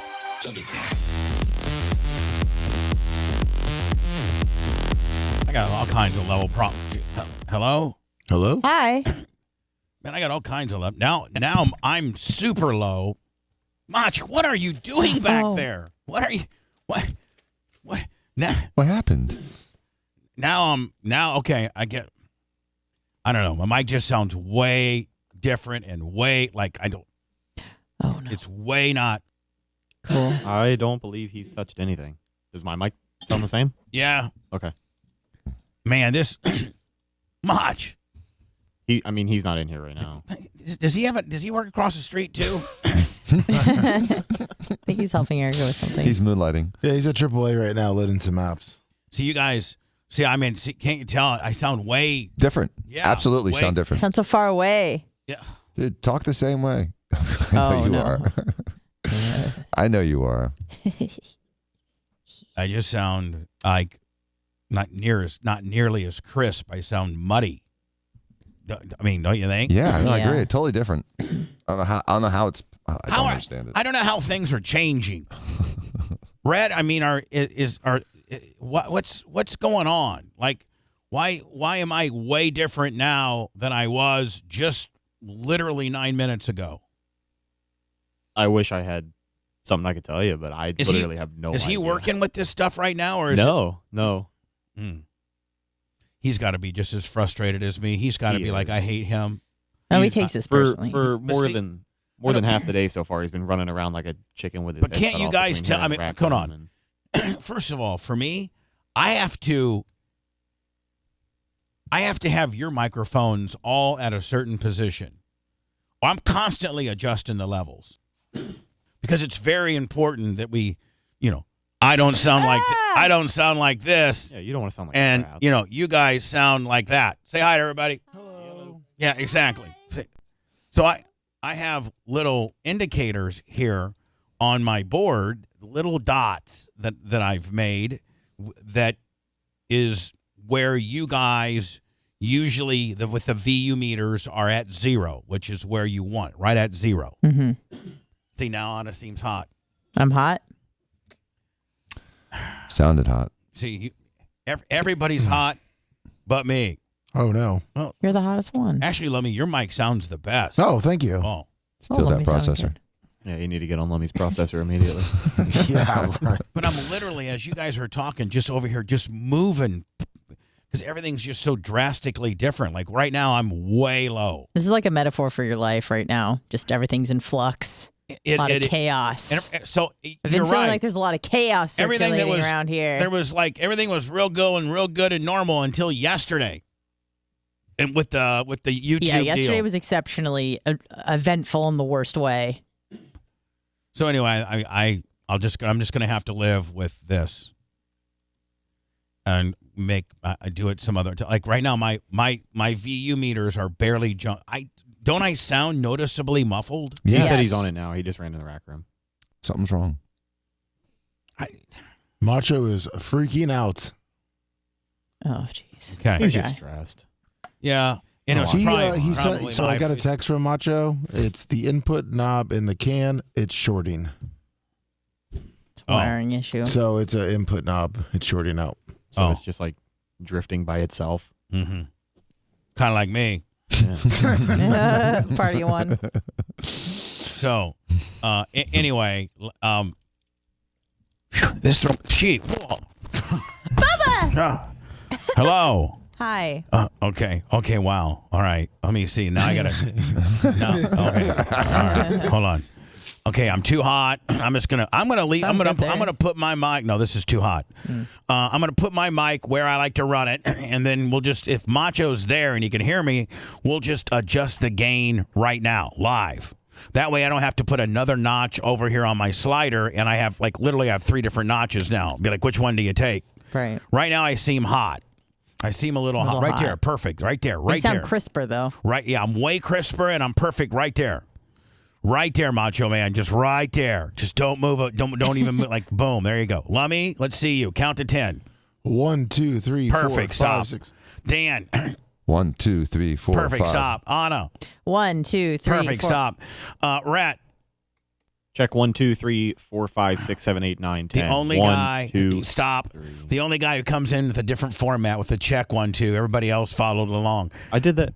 Macho Man. I don't know if he's available, but I don't think his levels have changed. If he's near a mic, count to 10. No, he is in the rack. How about? Oh, and you can't count to 10 for him because you work it differently. Yeah.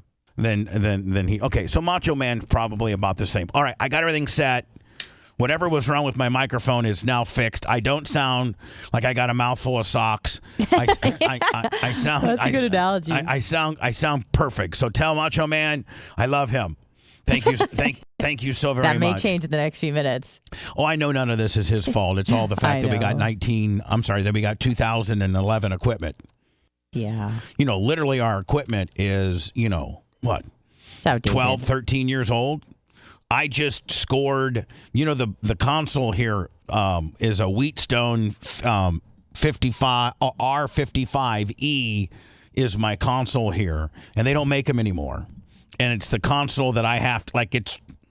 You got old Crown Vic equipment, Yeah, thanks. Sorry. But that old Crown Vic runs good. It's getting a glow up. Yeah, Macho Man's trying to, But you can't buy these boards new anymore. And you can't replicate it. And you cannot, so there's each individual section's called a pot, and they're about, and if one goes bad, either the fader or the button or something like that, then you either try to fix it if you can, solder it up or whatever, like Macho Man could potentially do, or you got to buy a new one, and they cost like $100 for a new one, and so, or maybe more than, maybe $450. I don't know. If Macho Man's around, he can chime in. So you cannot replace these pots without just spending a fortune.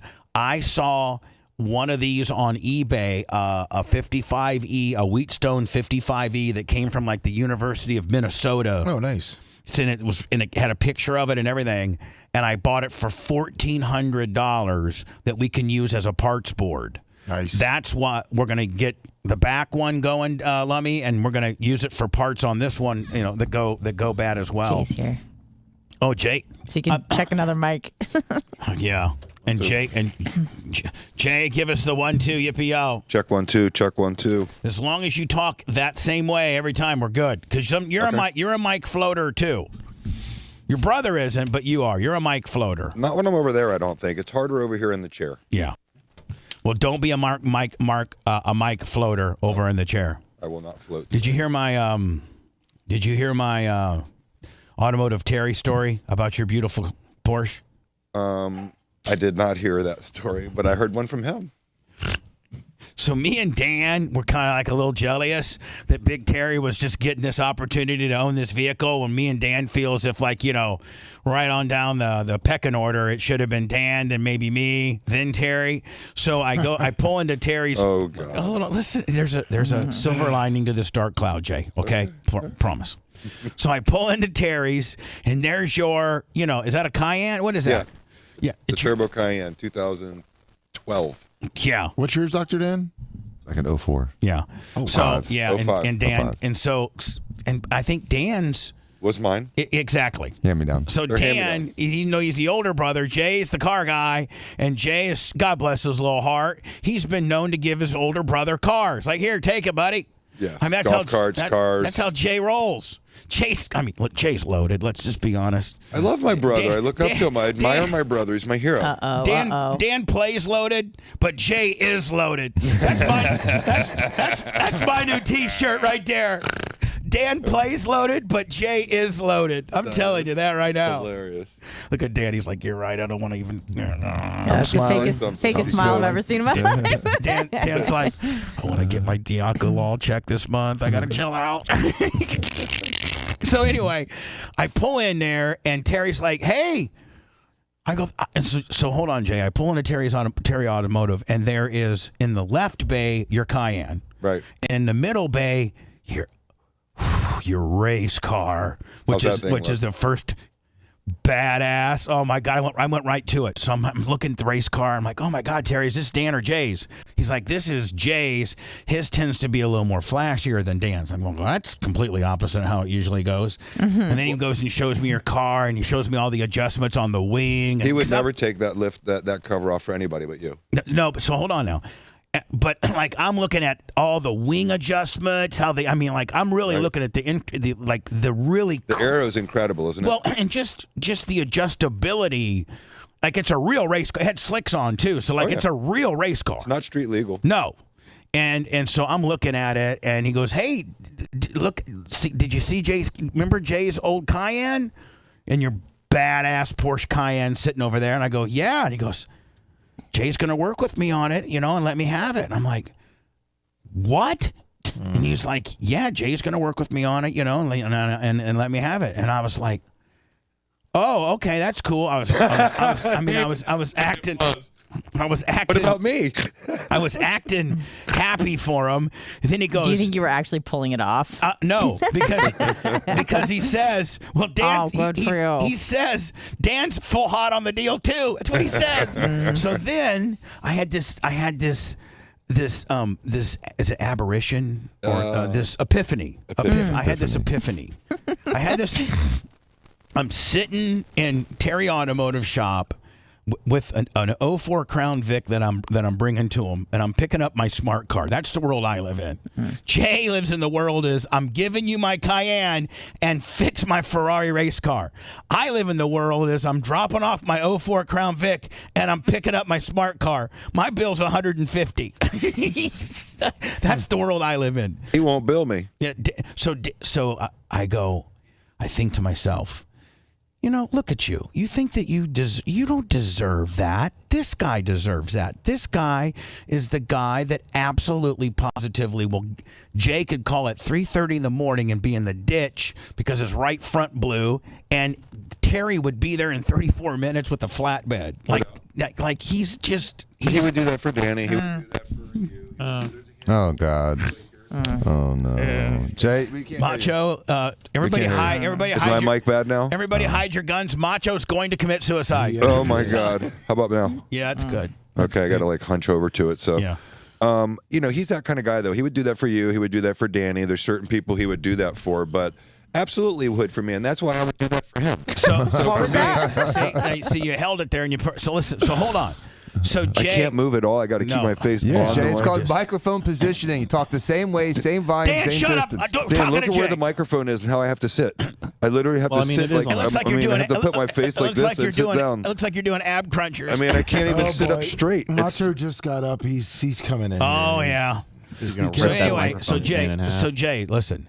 I then start. I actually have this thought in my head. Like I really think. I go. Is this better? Oh, yeah, way better. Okay, I put it up in my mouth. Lummy, we should denote this show as the motherfucking mics won't work show. That's what this one will be dubbed. Jesus. Bubba struggles with mic controls all goddamn day. I'm scared. God. You want me to make this a segment? My Lord. You should see my pots. Looks like a mother effing 747 over here. They're all up and down. I got over here. What not to do with radio? Mayday. Jesus. Mayday for me in life. I'm calling. Are you above the blue line with that one engine? Me. Hello, this is a life Mayday. My entire life is in Mayday right now. Please, I'm headed down. That's what we all sounded like a second ago, too. Yeah. Flying over the Bermuda Triangle. So, Jay, I actually, before I pay Terry and I get in my car, I actually think to myself, you know what? Look at you. Stop. Jay you don't deserve that car.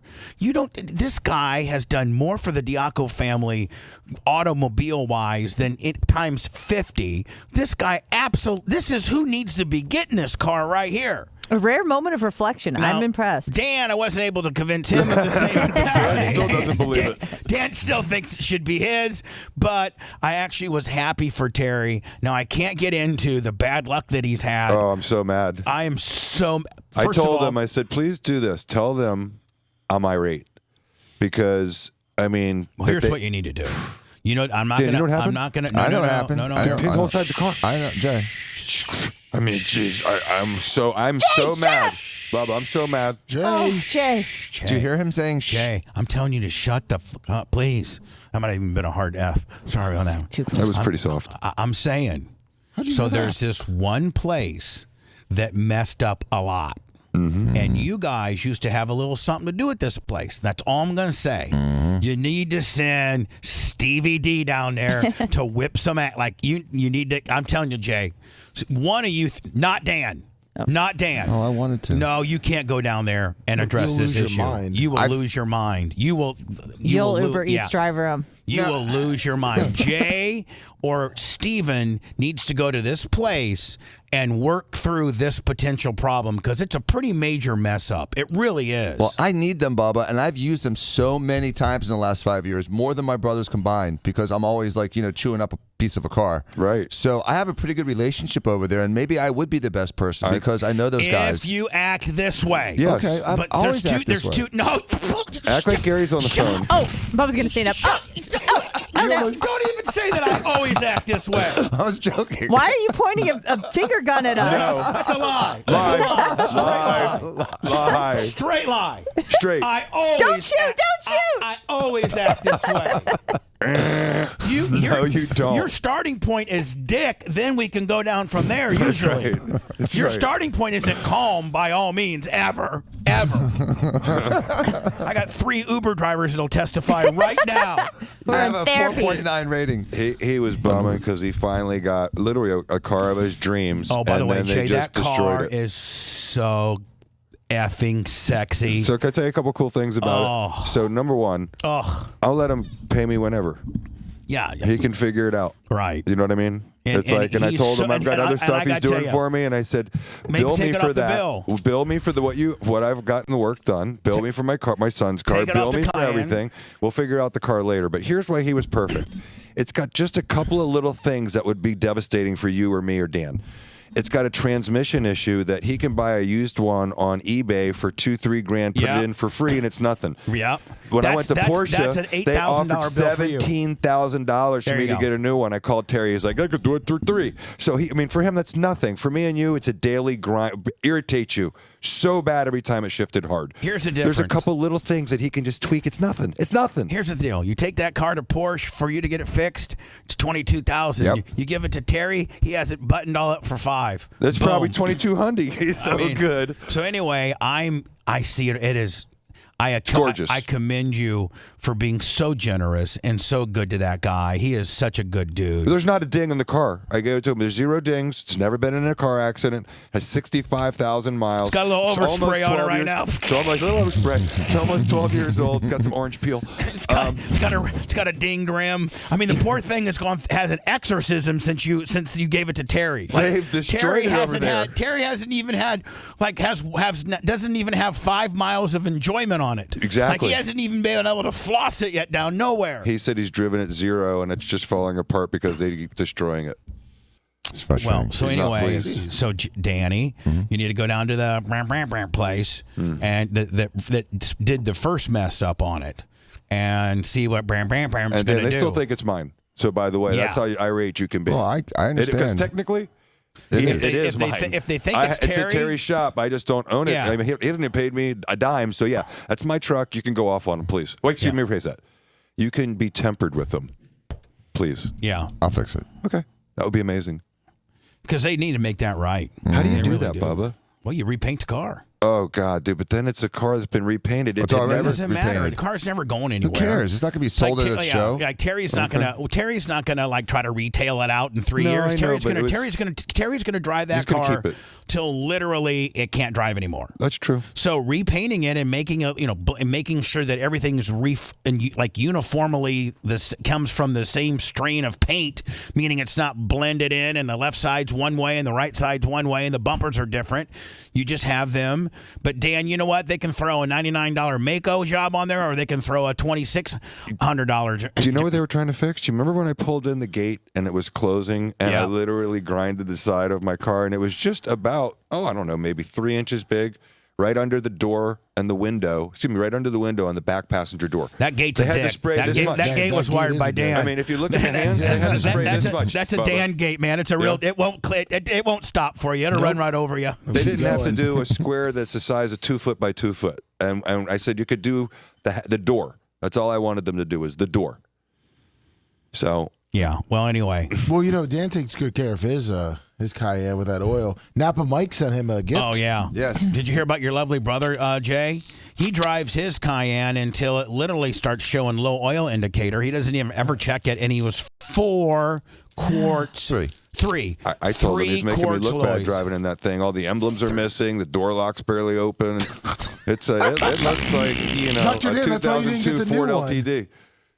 Thank you, Napa So Mike. Napa Mike sent him something to help him. Oil saver. It's not tire inflate. What It is looks it? like you need some of that too. What do you say? It's a liquid Molly motor oil saver. Thank you, Napa Mike. Molly. Now that car actually is bulletproof, and Molly. it just needs a little bit of suspension work, and it's fine. That car's a great heard car. Molly It's a It's called GHB. It It's needs a great little bit car. of love. It needs love. Anyway, Dan, please don't go until the oil light. Maybe every other fill up, Dan, check the oil. Porsches are known for drinking lots of oil too, Yeah. especially old Cayennes. Dan's like, man, I guarantee you, your lifters were ticking the whole 9 yards. The old air-cooled ones, man, they drink more oil than anything.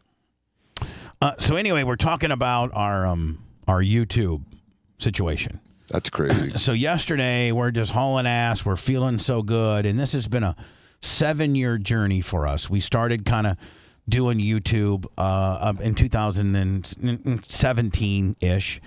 And we started Twitch in 2017. We just started Rumble not too long ago, and we're trying to, visually distribute the show on multiple platforms.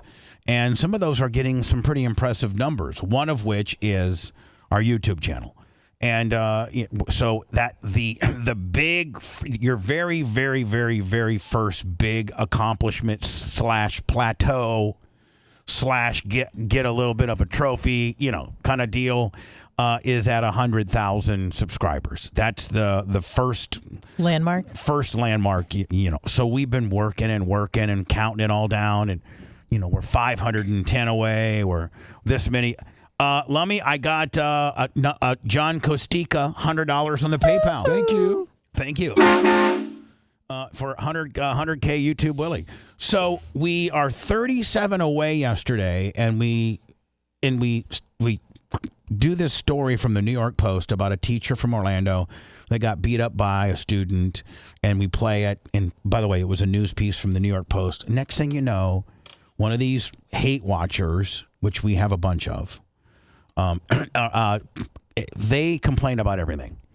I think as you're watching it, you can hit report. I think they just hit report. Story of your life. Yeah, exactly. Report. Cancel. Fire. So, all of a sudden, Lummy somebody texts me before you told me to step outside. I got a text saying, hey, your YouTube shut down. Like your entire channel is shut down right now. And I'm like, what? And so I go to break. Lummy says, hey, Bubba, can me and Rhett talk to you outside? At that point, I knew what it was about. Yeah. And like Rhett says, Rhett was so cool about it. That's why he's got the strap. And he says, listen, somebody complained about the Orlando teacher story. They have put a community strikes. We've gotten a community standards strike. And we are kind of screwed right now. And I'm like, what happened? He's like, well, if the community standard strike stays, then we're done. Like, we'll still have a channel and we'll have a strike against us, but with regards to being recognized as a channel that has 100,000 subscribers and getting the recognition and that it's not going to happen. Yeah. So Rhett beautifully appeals it, really knocks it out of the park to the point of getting the strap, and they appeal their decision, reverse it, and put us back on track. Within what, like 30 minutes, 40 minutes? It was within an hour, which further proves like they realized that, it was kind of a BS report. Jesus God.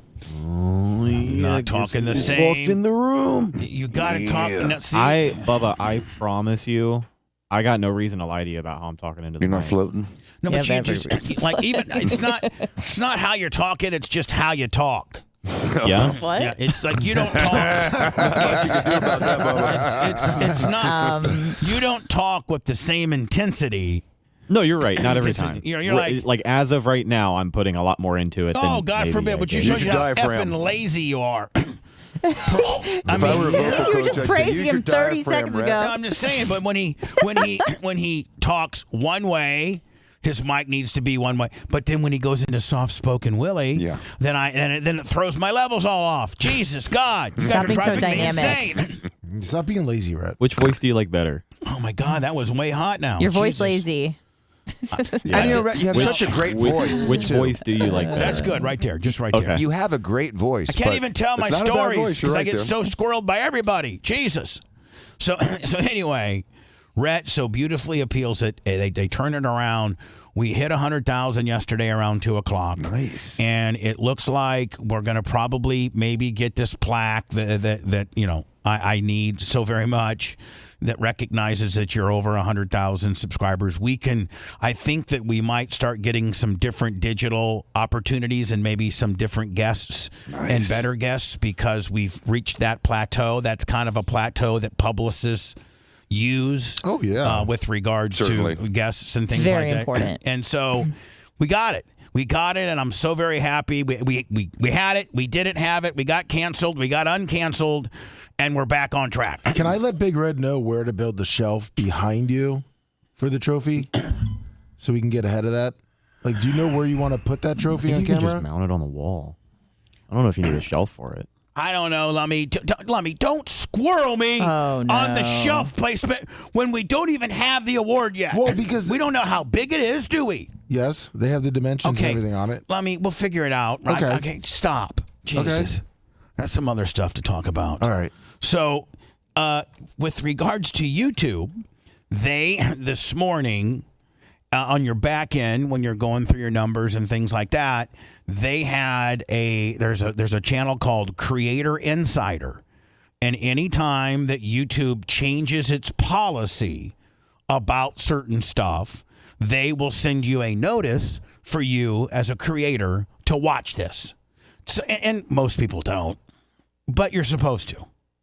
And so I'm like, well, I'm going to watch this today, because one, I want to make sure that I'm, don't make any type of mistakes, even though we didn't make a mistake yesterday and somebody turned us in.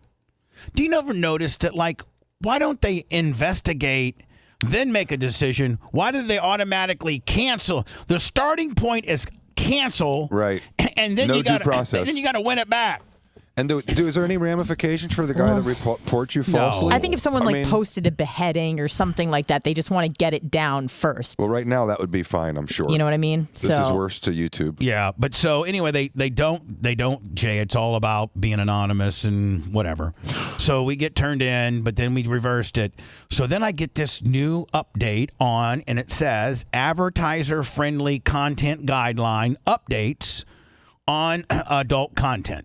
Okay. Now we don't even do adult content, but on it sounded like if you had a baby, you could have your raisins out and literally we could have I could just be breastfeeding live on the air. Give a tutorial on breastfeeding. Hold on, Baby's gonna starve. Yeah. Including showing the areola. Now, isn't the areola, Dan, I'm going to refer to you, but kind of considered the genitalia part of the boob?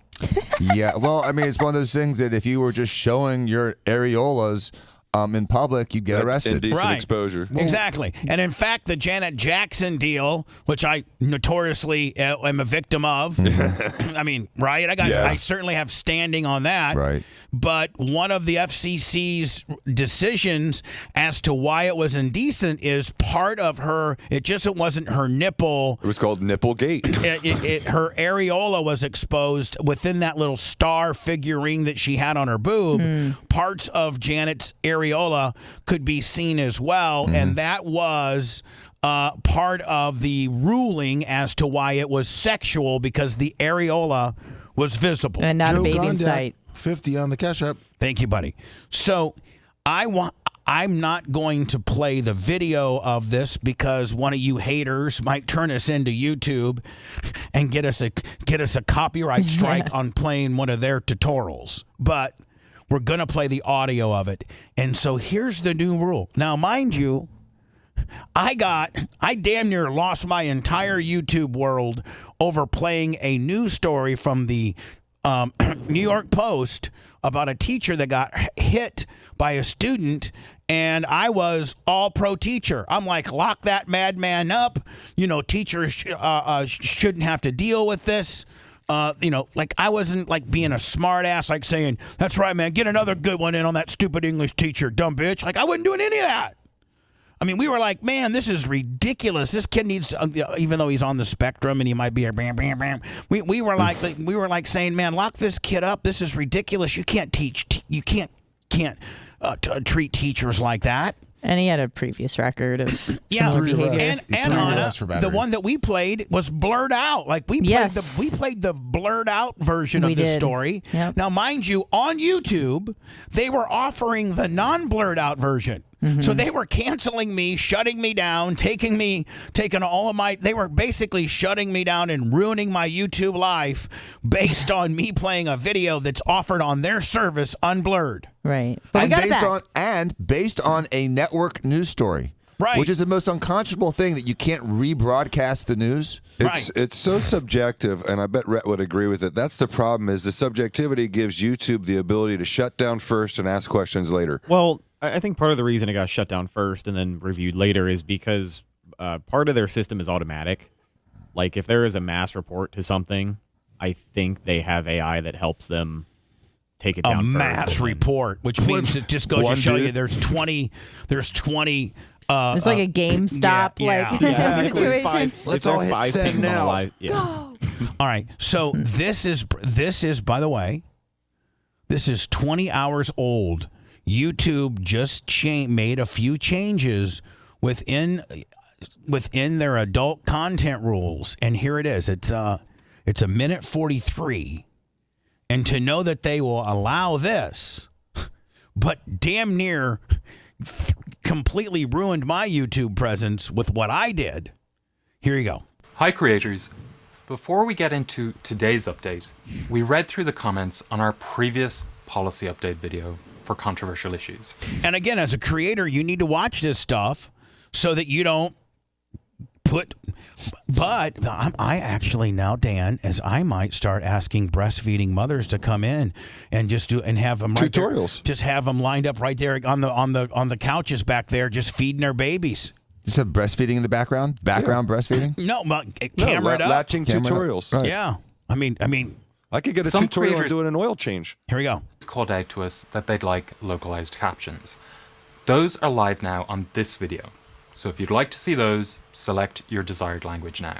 Today, we're updating our advertiser-friendly content guidelines regarding adult content. Okay, so advertiser-friendly, meaning you can monetize. Right. Not only is it okay in YouTube world, but they're going to allow you to monetize it as well. Specifically as they relate to content that includes nudity while breastfeeding and content which focuses on non-sexually graphic dancing. Let's start with breastfeeding. That's not subjective. What about Today's hairy update will allow everybody. It's not a time to try to be funny. It's not a time to talk about hairy buttholes, Anna. It's time to listen to this tutorial. Today's update will allow creators to earn more ad revenue on breastfeeding content. Well, hold on. So to me, Dan, didn't he just say that breastfeeding content's going to make more money? Sure did. Shouldn't we be having some breastfeeding going on? I think we need to be on the breastfeeding content business. I think so too. Where a child is present in the video, even if the areola is visible. Hold on. Let me just play that again. Video, even if the areola is visible. They're saying that Chevy Trucks doesn't have a problem with putting ads on the Bubba Army channel if I got old girl breastfeeding her baby and the areola showing. Walker's getting back to breastfeeding right now. Yeah, let me. Exactly. Ashley, you got a new job. Pull out them silky milkies. That's right. Ashley, bring out the silky milkies. We're going to make us some content this weekend going right to the top. Walker, latch on, kid. Leche fans. Here we go. Previously, this was only monetizable where the areola was not visible. We will continue to restrict ad revenue on breastfeeding content where a child is not present. Now, hold on. Stop. Everybody shut up. What is he saying? Breastfeeding without a child. Like if you were showing how to do a pump, like a breast pump or something. Or, I can imagine. With an adult. Sucking on some teas, man. Or you had, or yes, little Tammy, pumping the night away is probably one of the things they're talking about. Yep. But when they're probably talking about grown men or grown women that are breastfeeding, right? That are not a child. As you do. Is there a defined child? And well, yeah, one, you're right on that. Is it like a 17-year-old child? I mean, Dan would call you a child. I mean, I'm sorry, Steve would call you a child. Call both of us children. But legally, if you're 16 or 17, you're still a child. Yeah. It didn't say baby, did it? We know what little Danny's doing this weekend. Infant. It didn't say baby. Here we go. On the slightly different topic of non-sexually graphic dancing. All right, so just that we're non-sexually graphic. So let me just replay without us interrupting the new breastfeeding parameters within YouTube that allows you to monetize a woman that's breastfeeding a baby while her areola is being shown. This is what YouTube says is not only okay, but is also monetizable. This update will allow creators to earn more. I just want to go over the breastfeeding time one more time while I have two lawyers in here. Ad revenue on breastfeeding content, where a child is present in the video, even if the areola is visible. Previously, this was only monetizable where the areola was not visible. We will continue to restrict ad revenue on breastfeeding content where a child is not present. Now, what's present mean also? It doesn't mean actually latching on. I don't know. You know what I'm saying? Just present, in the presence of the back. video. That's, again, super subjective. Yeah, I know. So there we go. Now we're going to talk about dirty dancing, like twerking and grinding. But it said non-sexually graphic dancing, which I don't even know what that means. Again, hold different on. things to different people. Just wait. They may call it non-sexual, but it seems pretty sexual to me. Oh, okay. Here we go. When they break it down, they're going to break this down just like they did with the breastfeeding deal. Here we go. On the slightly different topic of non-sexually graphic dancing, we are removing restrictions on content that focuses on dance moves which involve grinding or twerking. Okay, hold on. Grinding or Hold on twerking. now. We are removing restrictions on content. On content that focuses on dance moves which involve grinding or twerking. All right, Bubba so- 199. So remember when poor Janessa did Lummy? Remember she had Twister. white Poor Janessa. and she did Twister. And it said that too much of her butt was like defined in her yoga pants. Damn near ruined my channel. Yeah. This content can now earn ad revenue. Yeah, you can twerk and grind, and they'll monetize you before they cancel you. It's interesting they didn't mention anything about age, which makes me think you could have your kid dancing like that and make money off it. You're right. Here we go. We will still restrict monetization on dance videos with deliberate and recurring shots on breast, butt, or genitalia, extreme minimal clothing, and sensual moves that mimic sexual acts, including caressing a dance partner's genitalia in a dance. As So always, no Sam Stein. all content will still have to abide by YouTube's community guidelines, which is about 56 pages long. And for monetization purposes, the advertiser-friendly content guidelines. Let us know if you've any questions in the comments below. Wow. I mean, so That's all that is cool, and you can do, but don't show a video from the New York Post news source about an Orlando teacher that got her ass kicked by this really monster of a guy and stick up for the teacher. Which used to be called newsworthy. As a reporter, we would be able to talk about newsworthy topics without regard to anything. By the way, Jay's mic sounds perfect now. Thank you. Primetime Toys 25 not on the floating. Cash App, or have a full-blown doctor talk about Bam Bam Bam. Right. Oh yeah, exactly. Full blown doctor talk about the biggest thing that's come through the absolute, probably within our lifetime, the absolute most disruptive, biggest scandal in American history, disruptive and pop culturally single event of any type of sickness. Was COVID-19. COVID-19, you can say that. COVID-19 by far was probably the most scary pop culturally, it was the biggest health event in the history of our lives. Other than 9/11, right? Dan and I were talking about it because in the middle of it, there's nothing that permeated every aspect of everyone's lives, their personal life, their interpersonal communication, their wives and their children, with their school, whether they could work or not work, whether their neighbor was going to yell at them, they're not wearing a mask, whether they could travel, whether they should be vaccinated, whether they were being polarized and being called something that they weren't. It affected every aspect of all of our lives for years. I'll even one up you to the point where whether you're a doctor and you can even give your opinion on it. I can't. And by the way, just on a legal perspective, there's a case right now up in the federal court system where the United States or the 9th District said that what Twitter and Facebook did during COVID and during the Hunter Biden laptop was the biggest example of government censorship in United States history. And it was like a blurb on the 10th page of the New York Times 2-3 weeks ago. It should have been the first page, first story of every single thing that's going on right now. And the Biden administration is trying to fight it. And it's for how they controlled Twitter, Facebook, Instagram, and all those stories with that letter from the 50th, yes, by saying you can't talk about this because we think it's got the earmarks of Russian disinformation. And you can't say anything with COVID. It was just, you're not permitted to say anything against the narrative, period.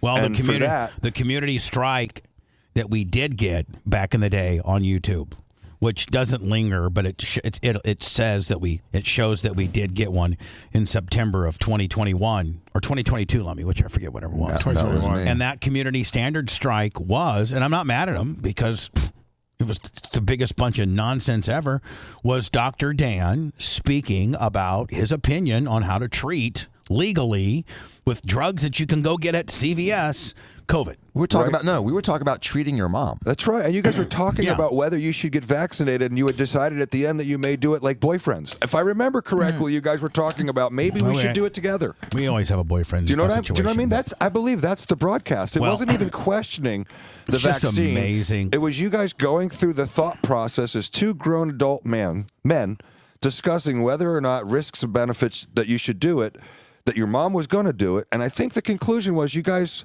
were considering it. I did it. I broke down and did it. But it was just ridiculous. Strong. And so at that time, the government was vax free. That's like a whole nother level of swag. He's right. He has That's why you keep getting it, Bub, and we don't. Yeah, well. Okay, fine. Bing, bing. Just kidding. Hey, Bob. I gotta go. I gotta go. Just kidding. I also I have the board meeting for the Innocence Project of Florida. Nice. We had our 20th anniversary dinner last night.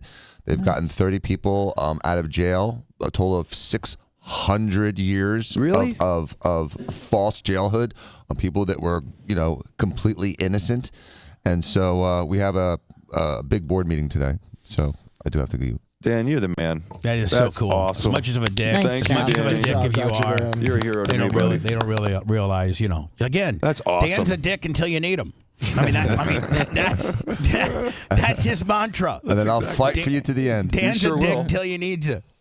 All right, Danny, you got to get going. We got to get going. Jay, we'll slide you in here, and we'll be back in about 7 minutes. I'm the bus lady. Hey, lady! I was so constipated I could hardly drive. Sounds like you should call and tell Bubba all about it. It's the low-priced answer to a high-budget problem. You're listening to the Bubba the Love Sponge Show. How are you? Is that from Nick the Gun Guy? Yes, it is. Oh, he's the best. He is the best. Hey, Bubba, how are you, buddy? Good, buddy. Oh. Sorry if I was stepping on you. I don't mean to. He's so cute. How was your weekend? Or week? Oh. Other than, I guess, this big exam, that must have sucked. Still a little bit stressful. Yeah, sure. I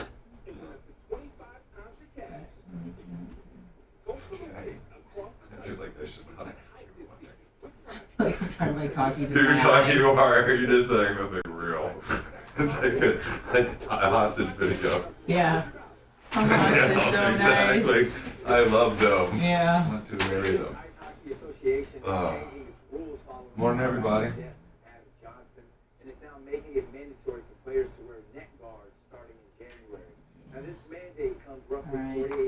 Oh, wow. Yeah. It was You know that nice. thing about those community standards, which is so funny. Everything is subjectivity in the law. The law has to be with specificity. Those guidelines have no specificity. It's all guidelines. So like the child one, does child an infant, and then it says child present. Does that mean like sitting in the video next to you, while you can have a While child your present, husband and then is sucking on your tits. right? I mean, while it's your just like kid's yeah, there. exactly. Yeah, and then I know. sexually explicit means you can twerk, but not in front of a guy a lot. Well, yeah. Unless of course you're what's her name? Lizzo. Yeah, Lizzo. Unless you're Well, Lizzo or Sam Stein. I realized later why they made that change, because I have a feeling that, maybe a certain group of people was doing that a lot and they were getting shut down, and they were saying this is like a cultural dance sort of thing. So, you're saying it's inappropriate, but this is like a cultural expression. I mean, I guess it could be that. I don't know anything about that, but that would make sense for sure. Yes, you do. No, I don't. I have no idea what you're talking about. I got What up, Manson was the mole, Glenn Longnecker, Bradle 2695.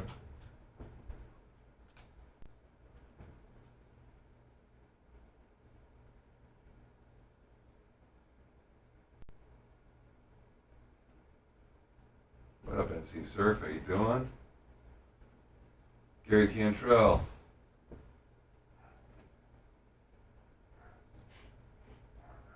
Morning, HS Bubba Fan 69. Just checking the house in Costa, got some surfing in, got some work in. Glenn Longnecker, Dr. Dan's Bloomin' Onion Maker.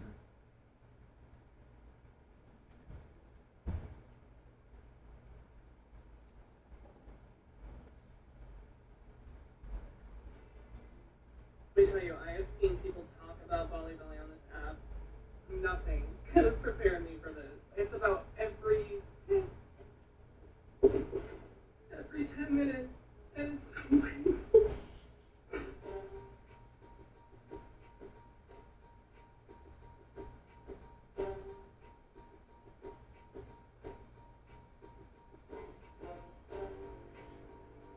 And I couldn't just post it with no context. So this is your warning. If you're easily grossed out, do not watch my next video.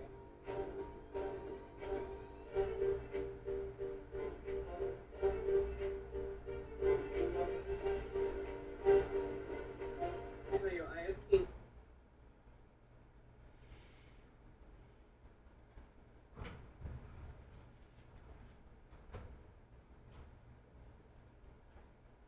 What's going on? How you doing,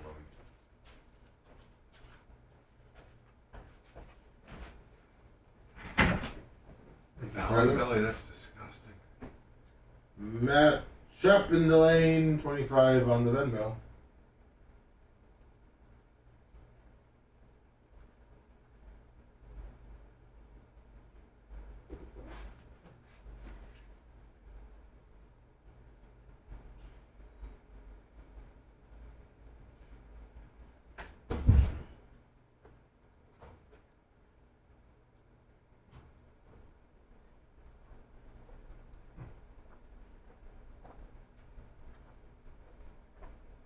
Did you drink it? Yeah. Did you drink it? I just didn't see.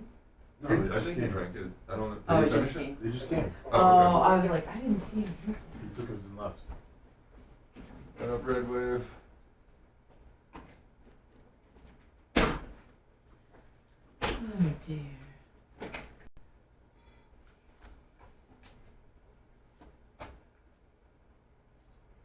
Oh dear. Bubba, Mantra asked you to check your phone real quick. No, which how you There's did. enough music on it too. People are always talking about the music's gonna get you like, copyrighted and I watch tons of garbage. This weekend. No one recording them. Oh, Hundreds you of mean like on thousands of YouTube? people. Yeah, it's just like I think of all the things that we have to be careful about here. Yeah. And then I watch these other videos, and no one else has to be careful of shit. There's music on everything. I know. Don't have as many instructions. I guess if you call it like a reaction video, it's cool. Yeah. Yeah, I don't know what the rules are surrounding that. Or just other videos where people comment. With like, Bubba, reaction videos would probably be hilarious. Yeah. If you showed him like some old, I mean, have you seen the reaction videos? They're hilarious. Because Bubba makes good facial expressions. Yeah. I'll tell you, I love that fucking that race car of yours. Fuck. It's awesome, isn't it? That is beautiful.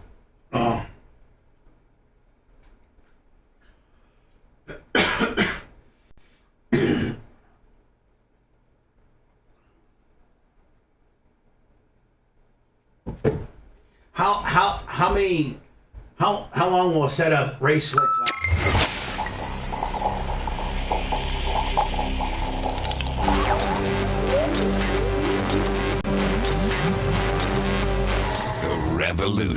Revolution. Oh, your ears are in for some severe blunt force trauma. Bubba the Love Sponge. The Bubba the Love Sponge Show. Thank you to Big Woody. Making all that stuff sound better. Thank you, the ins and outs. And I just sent him a check. I think he got it yesterday and then let me that thumb drive that I gave you. Yes. Yeah. You know, we all have a heartfelt reason to support our blood pressure. In fact, more than half of the U.S. population would benefit from blood pressure support. Super Beat Heart Chews are easy and convenient. And a good way to support your healthy blood pressure, and they produce healthy energy. Paired with a healthy lifestyle, the antioxidants in Super Beets are clinically shown to be nearly 2 times more effective at promoting normal blood pressure than a healthy lifestyle in itself. 30,000 5-star reviews and counting. Super Beet Heart Chews support heart-healthy circulation, so you not only get the blood pressure support, but you also get heart-healthy energy without the crash. Support your heart health with Super Beet Heart Chews and get a free 30-day supply of Super Beet Heart Chews and a full-size bag of what, Lummy? Turmeric. That's valued at $25. It all starts and stops by going to BubbaLovesBeats.com. Get this exclusive offer only at BubbaLovesBeats.com. Lummy, tomorrow we will all be at, of course, Jay's invited, but I don't think he'd really care to go all the way to Orlando. You don't know that. Well, you're invited. Okay. I think we're taking Rob Elder's sprinter. Okay. And we're meeting here at 4:00. So by all means, I think we got the room, and we're going to be partying on the way over. It's going to be a great time. It's at Blend and Barrel. 225 West Seminole Boulevard, Seminole Boulevard in Sanford. They're saying 6 to 10, Lummy, but we'll probably get there about like 7:30. Of course. Something like that. And then finally, the girl that was on the show today that's running for the State House District 75 seat in Tennessee, I really thought she came across, I liked her. I did Very too. relatable. I listened to her. She's Democrat, obviously. I don't know why. Yes. Okay. You know, because I don't. Normally, it was like a Democrat. I'd be more reluctant to listen to their opinions on abortion. But the way that she presented it was one that I could relate to. Because, like Danny, I found out catastrophic injury about my child at 20 weeks. Trey was born with a birth defect that had to have surgery. Remember his first year? He had 3 surgeries, had half a kidney removed. He came out. I'm not trying to be disrespectful, but Trey came out very touch and go. He did. He came out and they said, your appointment with the surgeon's on Friday. I'm right. like, a surgeon? What are you talking about? And so we wouldn't have done anything different with Trey, but we had to make a hard decision the second time around. And we had a few miscarriages, and you don't know anything that's significant about your baby until about 20 weeks. And the 6-week ban, my wife is thin. She didn't even know she was pregnant at 6 weeks. Not because she was negligent, not because she didn't care, because she's just had irregular periods her whole life, and it was just one of those things. It's like another day in her life, another month. Your wife was probably hot when she was pregnant too, though. The best, man. Hottest pregnant woman ever. The nicest ever, let me tell you what. If I can make an admission, I remember seeing Candle when she was like 6, maybe 7 months pregnant, but I saw her from behind. You couldn't even tell from behind. I didn't see her. Like my first visual sight of Candle after I known that she was pregnant and very pregnant, like 6, 7 months, is she was from behind. I'm like, that's the same nice ass and nice shoulders that I've ever seen. Then she turns like, whoa, hold on, man. Whoa. Yeah. I didn't even realize, you could not tell she was pregnant from behind at all. Nope. At all. She carried it right there on the lower belly, and then boom. I bet you she probably gained less than 30 pounds. 26. There you go. she was still working out and fitness freak while she was while she was treadmilled the whole time. So anyway, I like this woman, and if you, as the Bubba Army, would like to, go and help this girl, And I felt badly for her because her story's real. That's not a story about someone who's just fanatical about abortion. You know what I mean? That's the difference is, when you see a candidate that's fanatical about, third trimester abortion all the way until whatever period, this woman's not that. She's just a reasonable person who was forced to go out of state to do something because she was faced with a dilemma that she didn't know early on. And that's terrible. Well, and then it comes to the point where, here's a person that really, really experienced something and wants to make a change. So she's going to run for office. And that's how you make change, is you become, the change you want to see in the world. I wonder what the changes are. We should have asked her, what do you believe in, like 20 weeks? Do you believe in all the way through? Or is it just like, I think that she believed in, I don't think that she wanted to put a number down. I think she believed in having verbiage or language that said, if the baby is not is messed up, and there's an opportunity for there to be damage to the mom as well, that's an it's an automatic. You can. I think she wants like more specificity, but also I think the fear is the criminal part, because when you criminalize it, then I think her fear is that the access to even legitimate abortions where there is a life of mother, life of child, rape or incest or one of those exceptions, if you still have that criminal thing hanging over the head of a doctor, they're still maybe not do it. Oh yeah, Dan said that the way the legislation's written now in Tennessee, that it says like you need a doctor's note, and then the doctor faces an investigation. Even if it's legitimate, they will investigate every doctor's note that prescribes a woman, to get an abortion. And Dan's like, who wants that heat? That's right. Who wants that heat? Potentially thrown in jail. It's like saying, hey, Dan, right. After every boob job, they're going to, he'd be like, I'm not doing boob jobs no more. Right. Because, right? Too much 100%. Of a liability. And then they have this language where it's so loosely written and it can go one way or the other. I think that she wants to get in there. She knows she's in very, very conservative-leaning Tennessee, which is okay. But within their very antiquated no abortions are allowed rules, that she gets some legislation pushed through that makes some exceptions for what exactly she went through. In fact, she said there was an African-American woman who didn't have the luxury of being able to go to a different state, and she almost died. The baby, her son, was born with no skull, basically stillborn, and she's lucky she didn't die.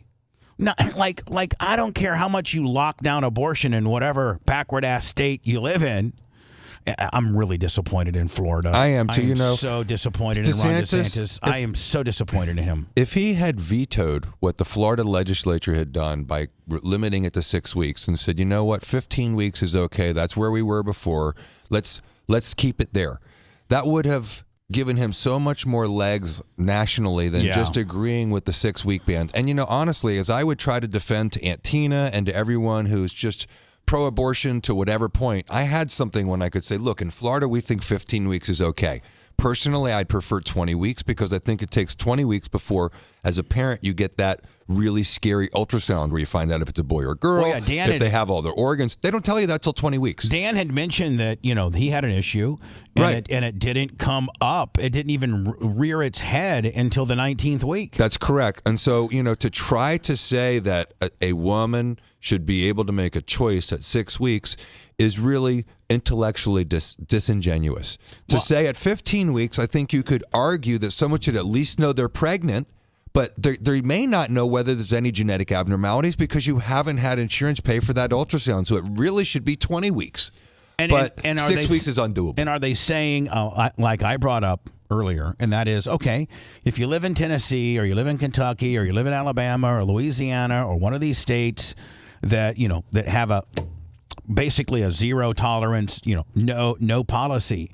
So you get your ultrasound done at 12, 14, 15 weeks, and the baby has unbelievable amount of complications, from anywhere from Down syndrome to not developing kidneys to a defective heart valve or just whatever. So you're saying now that I have to have this baby that's going to probably stress out the medical situation. I mean, what happens to a baby from a mom and dad that can't afford heart surgery? They still do the heart surgery, don't they? They sure do. Okay, so somebody has to pay for that, right? They sure do. So that baby that you made unabortable is now going to be a lifelong full of medical bills and problems, and the mom and dad, chances are, aren't going to be able to live a normal, healthy, normal child lifestyle where your kid's normal and it goes out and plays and things like. It could be, wheelchair ridden. It could be, there's a lot of different things it could be, and you're saying that those people have to go full term with these messed up babies. I mean, legally, Jay, could you sue the state? I mean, I don't think so. Legally, could you say, you made me, the state of Tennessee, you made me have this baby? I don't think you can sue the state. God. No. And it's really strange Actually, because though, she does have, listen to this. Philosophically, I never thought I'd be on this side of the fence because, intellectually, I believe... I believe in life. You know what I mean? But I don't believe it starts at conception. I don't believe it starts at 6 weeks. I think there becomes a point where legally you have to look at what is right for the mother and for the baby. And as prenatal care has gotten more and more technologically advanced, babies that would have miscarried at 6 weeks, or miscarried at 4 weeks, or miscarried at 10 weeks, they don't anymore because our prenatal care is so good. And here's what I say, exactly what you say, but I don't need the government in my life telling me what to do with this baby. Especially if I'm not a woman. And especially if I know early on that my baby is going to be messed up. But just bringing it back, I have the right to have a good baby, don't I? And just to bring it back to that candidate. She wanted to have a baby with her husband, so her husband had a voice in this too. There's two people. Right. It's not always just a woman who has an unwanted pregnancy that wants to get rid of. Sometimes it's people that want the pregnancy and it goes horribly wrong. And it affects both the man and the woman. And so this is just a terrible thing. And I got abortion PTSD times 4. I'm just saying. There's probably some incidents where the girl says, I want to get an abortion, and the dude's like, no, I want the baby. Yep, that happens. 100%. And the guy can't say ish about it. And you know what? I absolutely, regardless of what political affiliation I align with, I think at the end of the day, that's the right decision. I think the guy really shouldn't have a say-so in the decision. But if he wants to opt out and not pay child support, I think that should be legal as well. I think you're completely nailed it. That's a very controversial opinion. No, I agree with it. We like having controversial opinions. I agree with her opinion. That's what's got us to the dance. I agree with that. I'm saying this, Anna. If the guy says, I want it, and old girl says, no, we're not having it, then there is no more. That's like, boom. That's the ruling. If I may quote the great Dave Chappelle, he has a great line about this. He goes, by the way, you may quote him because he's the best ever. He goes, if you can kill it, I can at least abandon it. So I like that. I do too. It's a sign. The end times are here. Ultra-powerful hurricanes, tsunamis, massive earthquakes, and Bubba the Love Sponge. Sorry. That was a great line by Dave Chappelle. Yeah. You can kill it. I can at least abandon it. When I was in Costa, we try to watch anything but the news, comedy or whatever. So one of these guys was into Sebastian Maniscalco, and it's pretty funny, but the thing that he lacks versus like an Ali Wong or a Dave Chappelle or a Bill Burr is something that a thread that starts at the beginning and carries its way all the way through to the end. Where at the very, very end, he says a punchline. You're like, that was brilliant. It's like the whole "Don't Kill the Baby." I mean, the closer in that series of comedy are three of the most amazing intellectual comedy routines ever. Wait, because of the Ali Wong and I was just watching the three that Chappelle did. I'm just saying Ali Wong is somebody who carries a theme from the beginning to the end. Yeah. Have you ever seen the two where she was pregnant? I saw the one where she was pregnant in the cheetah dress. Yeah, is it the one where she was talking about her husband, and then actually he's the one, she was always looking for like a really successful Harvard-trained guy, and it turned out she was the rich one, and he got her. Yeah. Like that was the theme that carried through the whole way. I liked when she was like, they always tell you to lean in, like, I just want to lie down. That's that was very funny.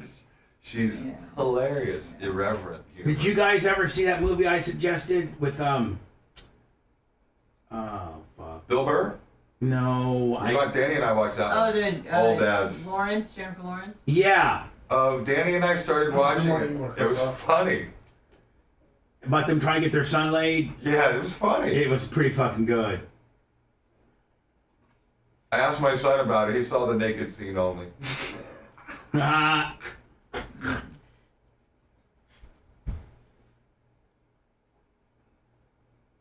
It was predictable but funny. It's, you don't see a lot of those kind of movies these days that are just kind of smiley movies. I mean, we got to get into the P Diddy. Yeah, we do. And then maybe that hockey player before we. So that's what we're gonna do next. Sounds good. We got Super Beats done. I got the Stogies and Spirits done. I got. I'll give Allie's information out one more time. Word.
I got one more break, Lummy. So. Yes, sir.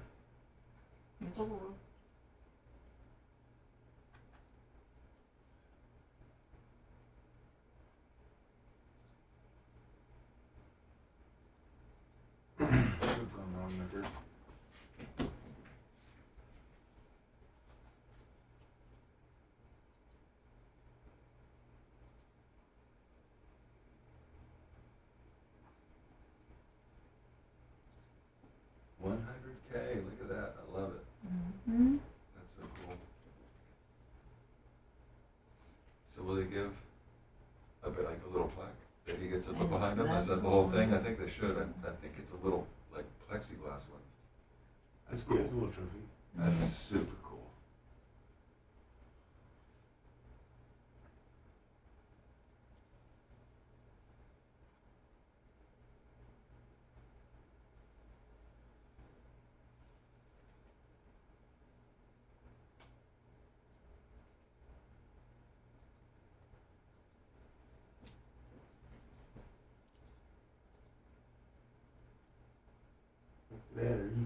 There's movie Ugly Baker. As an athlete, I would show you this. I think it's cool. Just nowhere to watch the tracks of me surfing. And Tracks, see if you said my anything distance, to that. and the paddling, and all my waves for this one session. I got 28 waves. That was 5.2 miles. Whoa. One session. I was gonna ask one session. That was one session. 2.5 hours. 2 hours and 32 minutes. That's crazy. And I was out there. I mean, my results are longer than anybody. I was perfect. 5 stars. Oh my god. Incredible. So I paddled like 26 miles in 6 days, and I caught like 110 waves. Killing it, man. I love it. Makes me, keeps me young, mind, body, and soul, because you can't do it fat and old. Mm-mm. Yep. You're staying active. That's amazing. And surfing is just so all-encompassing with the body, It really is. cardio and strength, and endurance and everything. So. Mind over matter. So many times you're getting pounded or you're like, I can't do it. Yeah.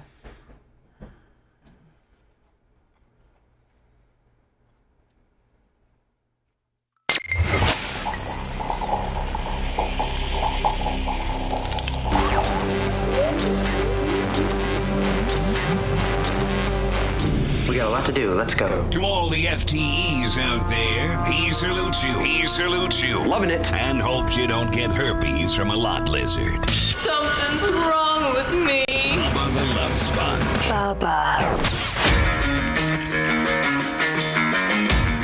Anna, you'd be happy with... I didn't have lunch with her yesterday, but I spent some time with her. I got to see my sister yesterday. Oh, nice. Oh, sorry, Anna. It's okay. I went over to her work, and with my smart car. She's like, with the lights on and everything. She's like, she comes running out. Turn those things on. You're embarrassing me. I'm like, what? She goes, we're having a meeting in there, and I got to run outside and say my brother's in the parking lot. Like, that's officially the life that I lead. My sister's her big business that she owns with some other partners is literally right around the block from here.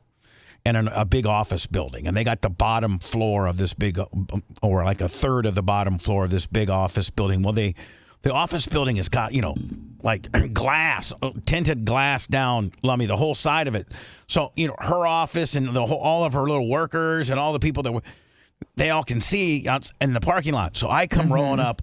Either I'm coming up with the cream machine with the lights going and the nipples glowing, or I'll show up in the Crown Vic and do a big burnout. Or I'll show up with the smart car with all of its obnoxious lights on, and she has to stop the meeting and go, hold on a second. And then she runs out, and they can all see me, and then she starts yelling at me, why? Why must you make a scene? And your response is? Why can't you just come here, text me first of all, ask if I'm here, because sometimes I work from home, and say, hey, thinking about swinging by in 15 or 20 minutes. No. You can't ever do that, can you? Because it's all about you. You're the normal.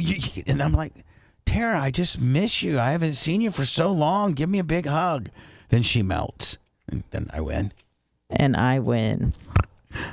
Anyway, I gotta see her yesterday, and I hadn't seen my sister in about 2 months, and I gave her a big kiss, and I just missed her so very much. She's my only sibling that I have, and Did you give her the next time guns after you patted her chest? Yeah, I kind of did. Yeah. I always try to grab her ass too, just to keep it on. Keep it fresh, keep it new, keep it on brand. Yeah. Anyway, I didn't get a chance to give you the Allie email her the woman from Tennessee that we had on. And Anna, every 6 to 8 weeks, let's have her on for a little bit. Fantastic. Just as an update. Allie, ALLIE, the number 4, and then TN, that stands for Tennessee. So Allie4TN.com. And she's, I'm going to put this over here in my little talk about sheet, Lummy, with my endorsement, so I can, from time to time, give it out. Don't forget tonight, Bubba 199. Lummy, what do you got? So, it seems like it's going to be a pretty packed house. Oh, yeah, it's super And Anna, packed. you're getting me a playlist. Yep. And Macho, you're going to help me get that one, right? That we're talking about? Oh, yeah, I'm still wiring up your microphone. Sorry about it. No problems. Absolutely. Way hot. And so, Lummy, what do you got? And by the way, tonight's birthday it's OFF, and is it Iggy? Yeah, well, Maria and also... Maria can't have another one. She had one the last time. I know. No Name Willie. Oh, it's her husband. So Maria's no-named husband, it's his birthday, and it's OFF's. Ocala Farrah Fawcett, who just had a baby, but she still looks good as hell. And they got somebody watching Shia Teen. That's what the kid's name is. Mm-hmm. Shia Teen. So what do you got, Lummy? I got Tease. Sister girl Tease. Right.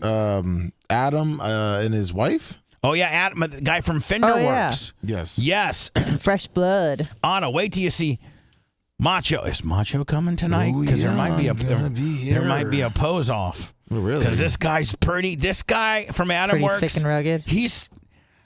I don't know. Macho's probably more cut, but he might be as big as Macho Man. Dang. I'm just telling you. Oh, wow. Oh, yeah, now I got competition. You're bringing competition up in here. Oh, yeah. So, yes, Adam and his wife's name's Danielle, I think. Right? Yes. Right, what else? Dark Red Steve. No, yeah, kind of pain in my ass. Little Wilbur's Afterbirth. Bigger pain in my ass. Mitch the Little Mushroom. Wilbur, do me a favor and don't smother me today. Jesus. Oh, I'm sorry. Go ahead. Mushroom Mitch. Mushroom Mitch. Big Bob Red. Cook. By the way, Big Red just threw 100 on the PayPal. Thank you very much. And Thank you, Big Red. Big Red's cooking tonight, is he not? Yes, he is. All right. The Bob Cook. The Bob Cook. Mushroom Mitch. Obviously, OFF and Crete and Travis. Susan Poitras. Susan Poitras. Not a fan of Big Red. Brian from Philly. Right. Isn't Hall of Fame Wizzy going to be here too? Yes, Wizzy will be here. All right. Anything else? I think that's it. Merch Crick. Well, yeah, Merch Crick. Anna. Rhett. Macho, Rhett, you, me. Macho, are you mad that I'm bringing another muscular man into our building? Oh, yeah. Yeah, I'm kind of mad about it. As a matter of fact, I'm doing push-ups right now. Yeah, dig it. Oh, yeah. P. Diddy, subject of a New York Police Department criminal investigation apparently involving sexual assault. Now, here's what I'm tired of. It should say alleged sexual assault. Okay, man, really? Jesus. Oh, Jesus on the mic. Sorry, it's just, freaking headline. And here's the deal. Here's what I'm tired of. I'm tired of you women that are, yeah, I am. I'm tired of you women. I might even say bitches. Do it. I'm tired of you bitches. I'll say it. Because real women don't do stuff like this. But bitches do. And here's how it goes. You're a girl, a woman, and you're dating a celebrity. And either you go like the Steven Tyler thing, or you go 30 years, 40, 50 years, and then all of a sudden you talk to some ambulance chasing Gloria Aldred, whatever, and they're like, hey, listen, you were sleeping with Steven Tyler back in the 70s. He's worth about $600 million. We can do a yippee-o on the deal, and he'll scratch us a check for $250 just to go away. Jay, am I not right? Yeah, she's asking $30 million. Yeah, well, I mean, they were in a asked for $30 million. Jay, dude. you asked for $30 million because you'll take $225 for it. They were in a I'm relationship for tired 11 of years. you bitches that listen. If you are a woman and you are dating a banker, a lawyer, an athlete, an entertainer, I don't care, a guy that runs a hedge fund, somebody that's got that's affluent or has the ability to make a lot of money or earns a good living, and you've been wrong. You've been sexually touched. You've been molested, raped, beaten, hit. You've been wronged in some way, shape, or form. You have to, for society, for the believability in society, you have to report that in a pretty close proximity to when it happens. The minute you start going 10, 20, 30, 40, 50, isn't the Steven Tyler thing, Lummy, like from 46 years ago? Yeah. 73. Yeah, it was like 50 years ago. Yeah, it's 50 years ago. Crazy. I'm sorry, man. You get the hell out of my courtroom. I think this one's 5 years? P. Diddy, this is from 5 years. Most of it would be barred by the statute of limitations. Let me tell you something. This happened to me. And you can go and I can't really talk about it too much, but you can investigate it. I was accused of domestic violence, I was accused of hitting my ex, and it lasted 2 days because the evidence we were able to show their counsel was overwhelming that it got dropped immediately. But you know what? Fox 13 didn't do a story about them dropping it immediately, but they sure as hell had first on Fox at 5 o'clock a story about me supposedly roughing up and hitting one of my exes that I never did, that never happened, and it took me 2 days to prove that it didn't, so overwhelmingly that the judge dropped it. But you know what? There was no coverage on the dropping. Not a word to be said. Channel 13, first at Fox. 2 days ago, we reported A, but it got dropped.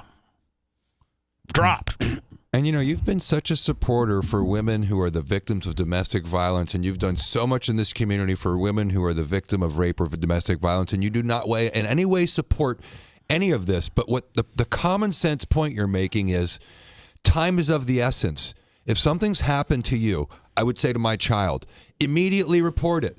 Call the police. Go get a rape kit. You can't wait 30, 40 years and then come back and do this and have any credibility to you when you start with a civil lawsuit asking for $30 million. And so in my mind as a lawyer who deals with this all the time, you start with the money. If it was really a rape, the things that she's alleging, which I'll say allege, are that he made her have sex with the P. Diddy case. Made her had sex with a male prostitute out of overstate line. They're trying to make it like, what's it called? Human trafficking. Yes, like he's bringing his girlfriend across state lines and forcing her to do things that she didn't want to do. When in reality, we know that what groupies do with people like P. Diddy is whatever they want to do. Right. That's what scares me. This groupie. There's a big whole groupie deal going on, and I got some groupies. Well, but this is not a groupie though. This was his girlfriend. She was for 11 years. She was an ex. Right, and so saying that you participated in a lifestyle for 11 years, and then coming out after the statute of limitations is run, when I'm sure she doesn't have a pot to piss in, and she's in the middle of a civil lawsuit trying to get money, and then they're going to get you with these crimes now. It's just, I think it's got a lot of red flags. That, everyone deserves their day in court. He deserves an aggressive defense like anybody else. But he's just like I was, meaning like he's automatically, the headlines read, like the headlines read that headline again. Well, it didn't say allegedly. I already got rid of it because we're moving on to the commercials. But I mean, like, I know somebody, I'm not going to mention any names, I know somebody that as soon as they broke up with their boyfriend, the girl broke up with the dude, and the new dude that she was dating, that she met at the gym, found out that knew who her ex was, and said, "That guy's got money. Let's go." Yep. That's how it went. Well, listen to the latest. That's how it went. This reads like it's fact. Diddy, subject of NYPD criminal investigation, apparently involves sexual assault. So that's true. The investigation involves sexual assault. But what about the allegations? He's alleged to have done something, and he's presumed innocent. No, not. They don't use the word allegation ever. We used to have to use that word. Yeah. So it's been said, allegedly, word on the street. This is what happens. This is a straight, he did it. Jeez. And that's the world we live in. Just like the world we lived in yesterday when we got canceled on YouTube. Before, we got canceled just on an allegation. Upon review, we got uncanceled. Yeah. But that's the way it goes. When you're a P. Diddy or a Bubba Clem. I've gone through all of this, some of which I can and cannot talk about. Bubba the Love Sponge. Bubba the Love Sponge. We got Bubba the Love Sponge. The Bubba the Love Sponge show returns after these words. You've been waiting so long for your call. Hey, Jay, if you want to go tomorrow night, I would be cool. Let me check with my wife. I've been out of town for a week. But we're going to have plenty of room in the Sprinter. Yeah, that's the way to do it. And your lovely brother will be there, and it would be almost kind of cool for you to be there to keep him in balance. Yeah. He's a handful of times. I know he is. I'll do a core. If I got Jay back up, I can fucking control him. If I got Jay back up. Yeah. I'll help you. Go make TT. I gotta go make PT with you. I do. I got a PT too. Yeah, that's cute.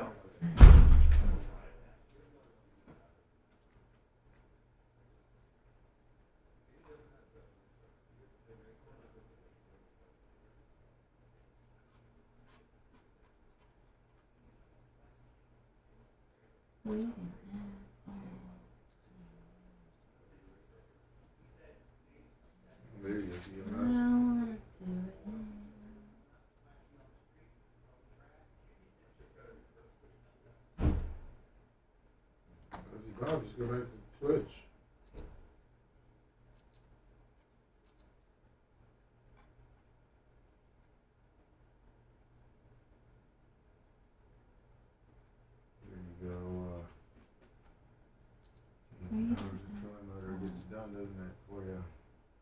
Diddy done did it. 12-footer.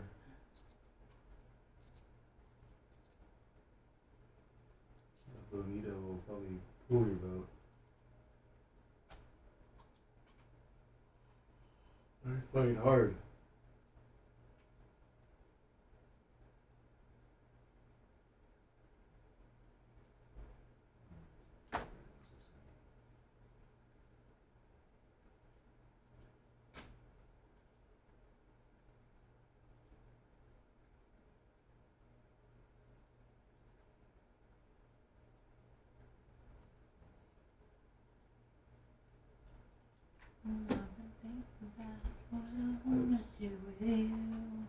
I know these other guys.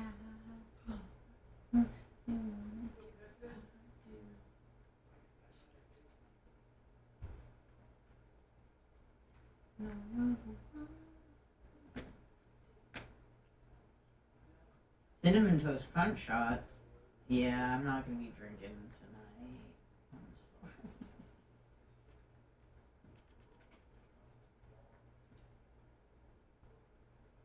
Oh, thanks, Bubba Nash. I'm excited to see you guys tonight. I'm glad you both can make it. What's up, Permagirl? I'm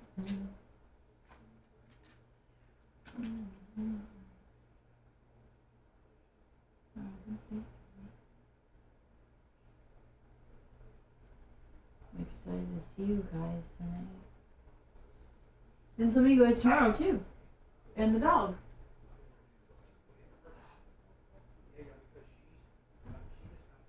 Oh. What about Big Red? He wants to know.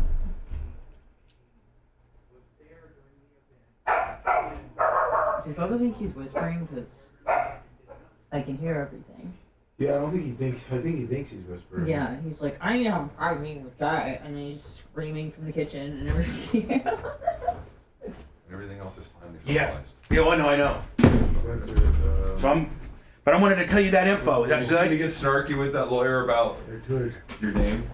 What's that? There is a Did you see that 199 email where I tag got comes up snarky with in that Peter lawyer about your Wilbur. I didn't know that the way it for was life. written. What's that up, he had Will you as Wilbur? Todd. Who did? Jeff.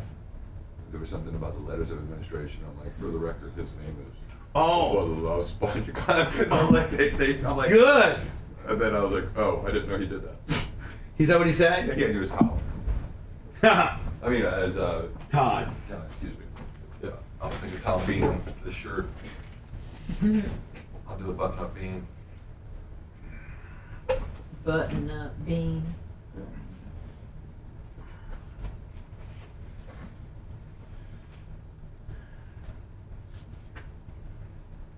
Bucks away this weekend? Yeah, San Francisco. I watched that game. I watched that game in Costa. That was fun. Yeah, they played well. They did for a change. Good old 405 game. Out west. Should be a fun game. Definitely. The rest of our season, I mean, we can actually do well, right? We play North Carolina twice, New Orleans once, San Fran. We could do okay in our division. Yeah, San Fran's gonna need a test. We have Jacksonville left too.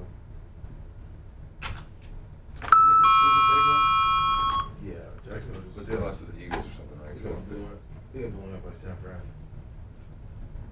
34-30. What up, Big Red? They're still a good team. Sicilian Redneck. What up?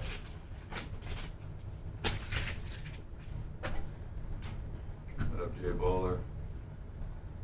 Bama boy.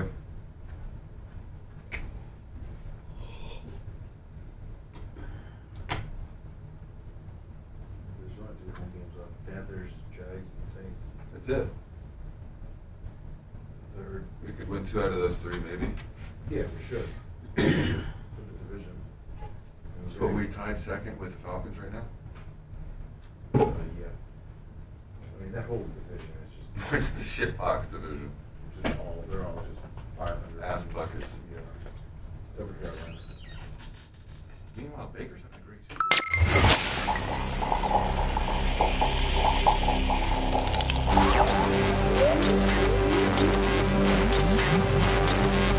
Get to a safe place. Safe place. The prison work release program gone horribly wrong. You may want to duck. This is the Bubba the Love Sponge Show. Bubba the Love Sponge. Bubba the Love Sponge. I know that everybody today had to sit through my bitching of our mic levels. Maybe I should just not care. But I like things to sound good. Of course. It's got to. And so I'm actually going to take a picture of all of my microphone pots right now. And like when this is what it looks like when it's perfectly dialed in, and just how like in a normal ideal situation, all of them would be kind of, let me kind of right down the middle. Yeah. Wait, I'm gonna send to you and Anna and Jay and Macho Man and Rat. I'm gonna send to you guys what my pots look like. Let me see, Jay. I think Macho Man's in there too. Let me see, Jay, Diaco, my man, the Cobra. All right, Lummox, Rat, Macho, okay, and then Anna. Yeah. All right.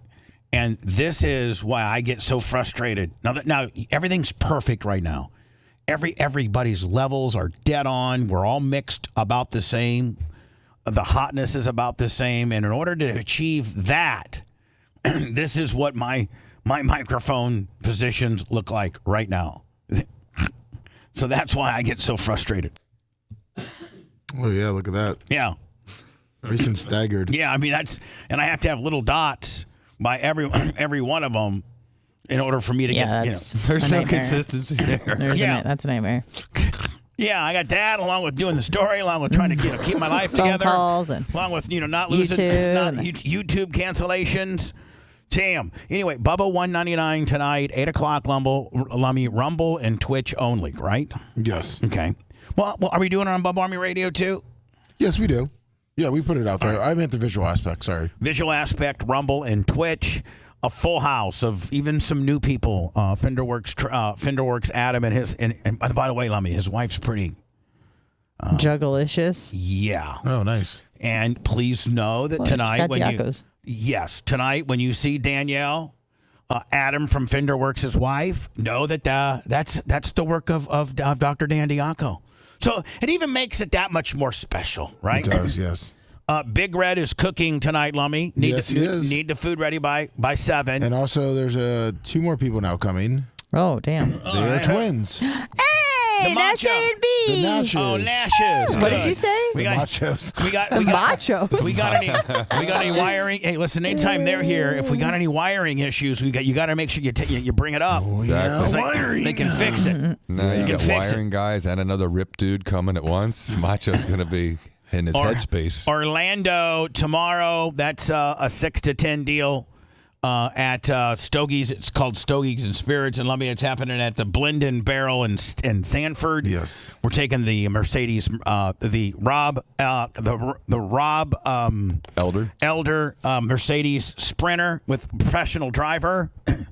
Dan, you're gonna love Lowe. He's a killer, dude. I can't wait. Lowe's awesome. And you know what? His name is Love? Lowe. He's been driving for Rob for 15 years. He's a very close friend of ours, actually. There's a 50-50 chance that Jay may attend. Yep. He'll let me know. He's a hard maybe. I'm a hard maybe. Probably an absolute 50-50. Okay. Well, I'm just gonna let you know tomorrow. I'm automatically apologizing right now for my behavior tomorrow at the Blend and Barrel. Because I'm going to be tore up. You are? You're just already planning to be messed up? Man. Yep. I'm telling you, I might be so tore up that I had to stay in the Sprinter. I love that attitude, Bubba. Yeah. I'm going to be just the biggest pusher, tore up person. Well, probably than Dan, because Dan, always wants to win everything. But I'm just telling you, I'm pre-apologizing. Xerxes 69, $15 on the White Venmo. Zinfandel for Dan, and he'll be good. That's his 50 on the Venmo. Dan once proclaimed when we were going to this event, Jay, that he wants his penis to look big, and he wants everybody, including men, to gravitate their eyes when he first walks in to his penis. That's your brother. That's true. Anna Hummel. Yep. We call it at 10:20? Yes, sir. 10:20. See you then. See you tonight. See you tonight. Bubba 199, 8 o'clock, Rumble and Twitch.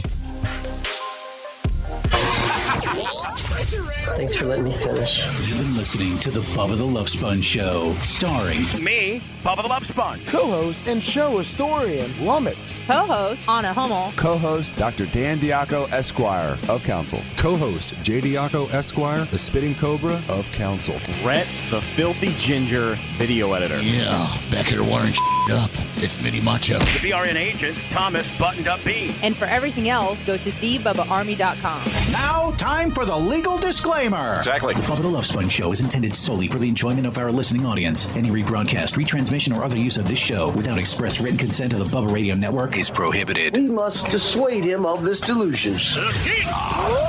Until next time, always remember. I'll repeat hello.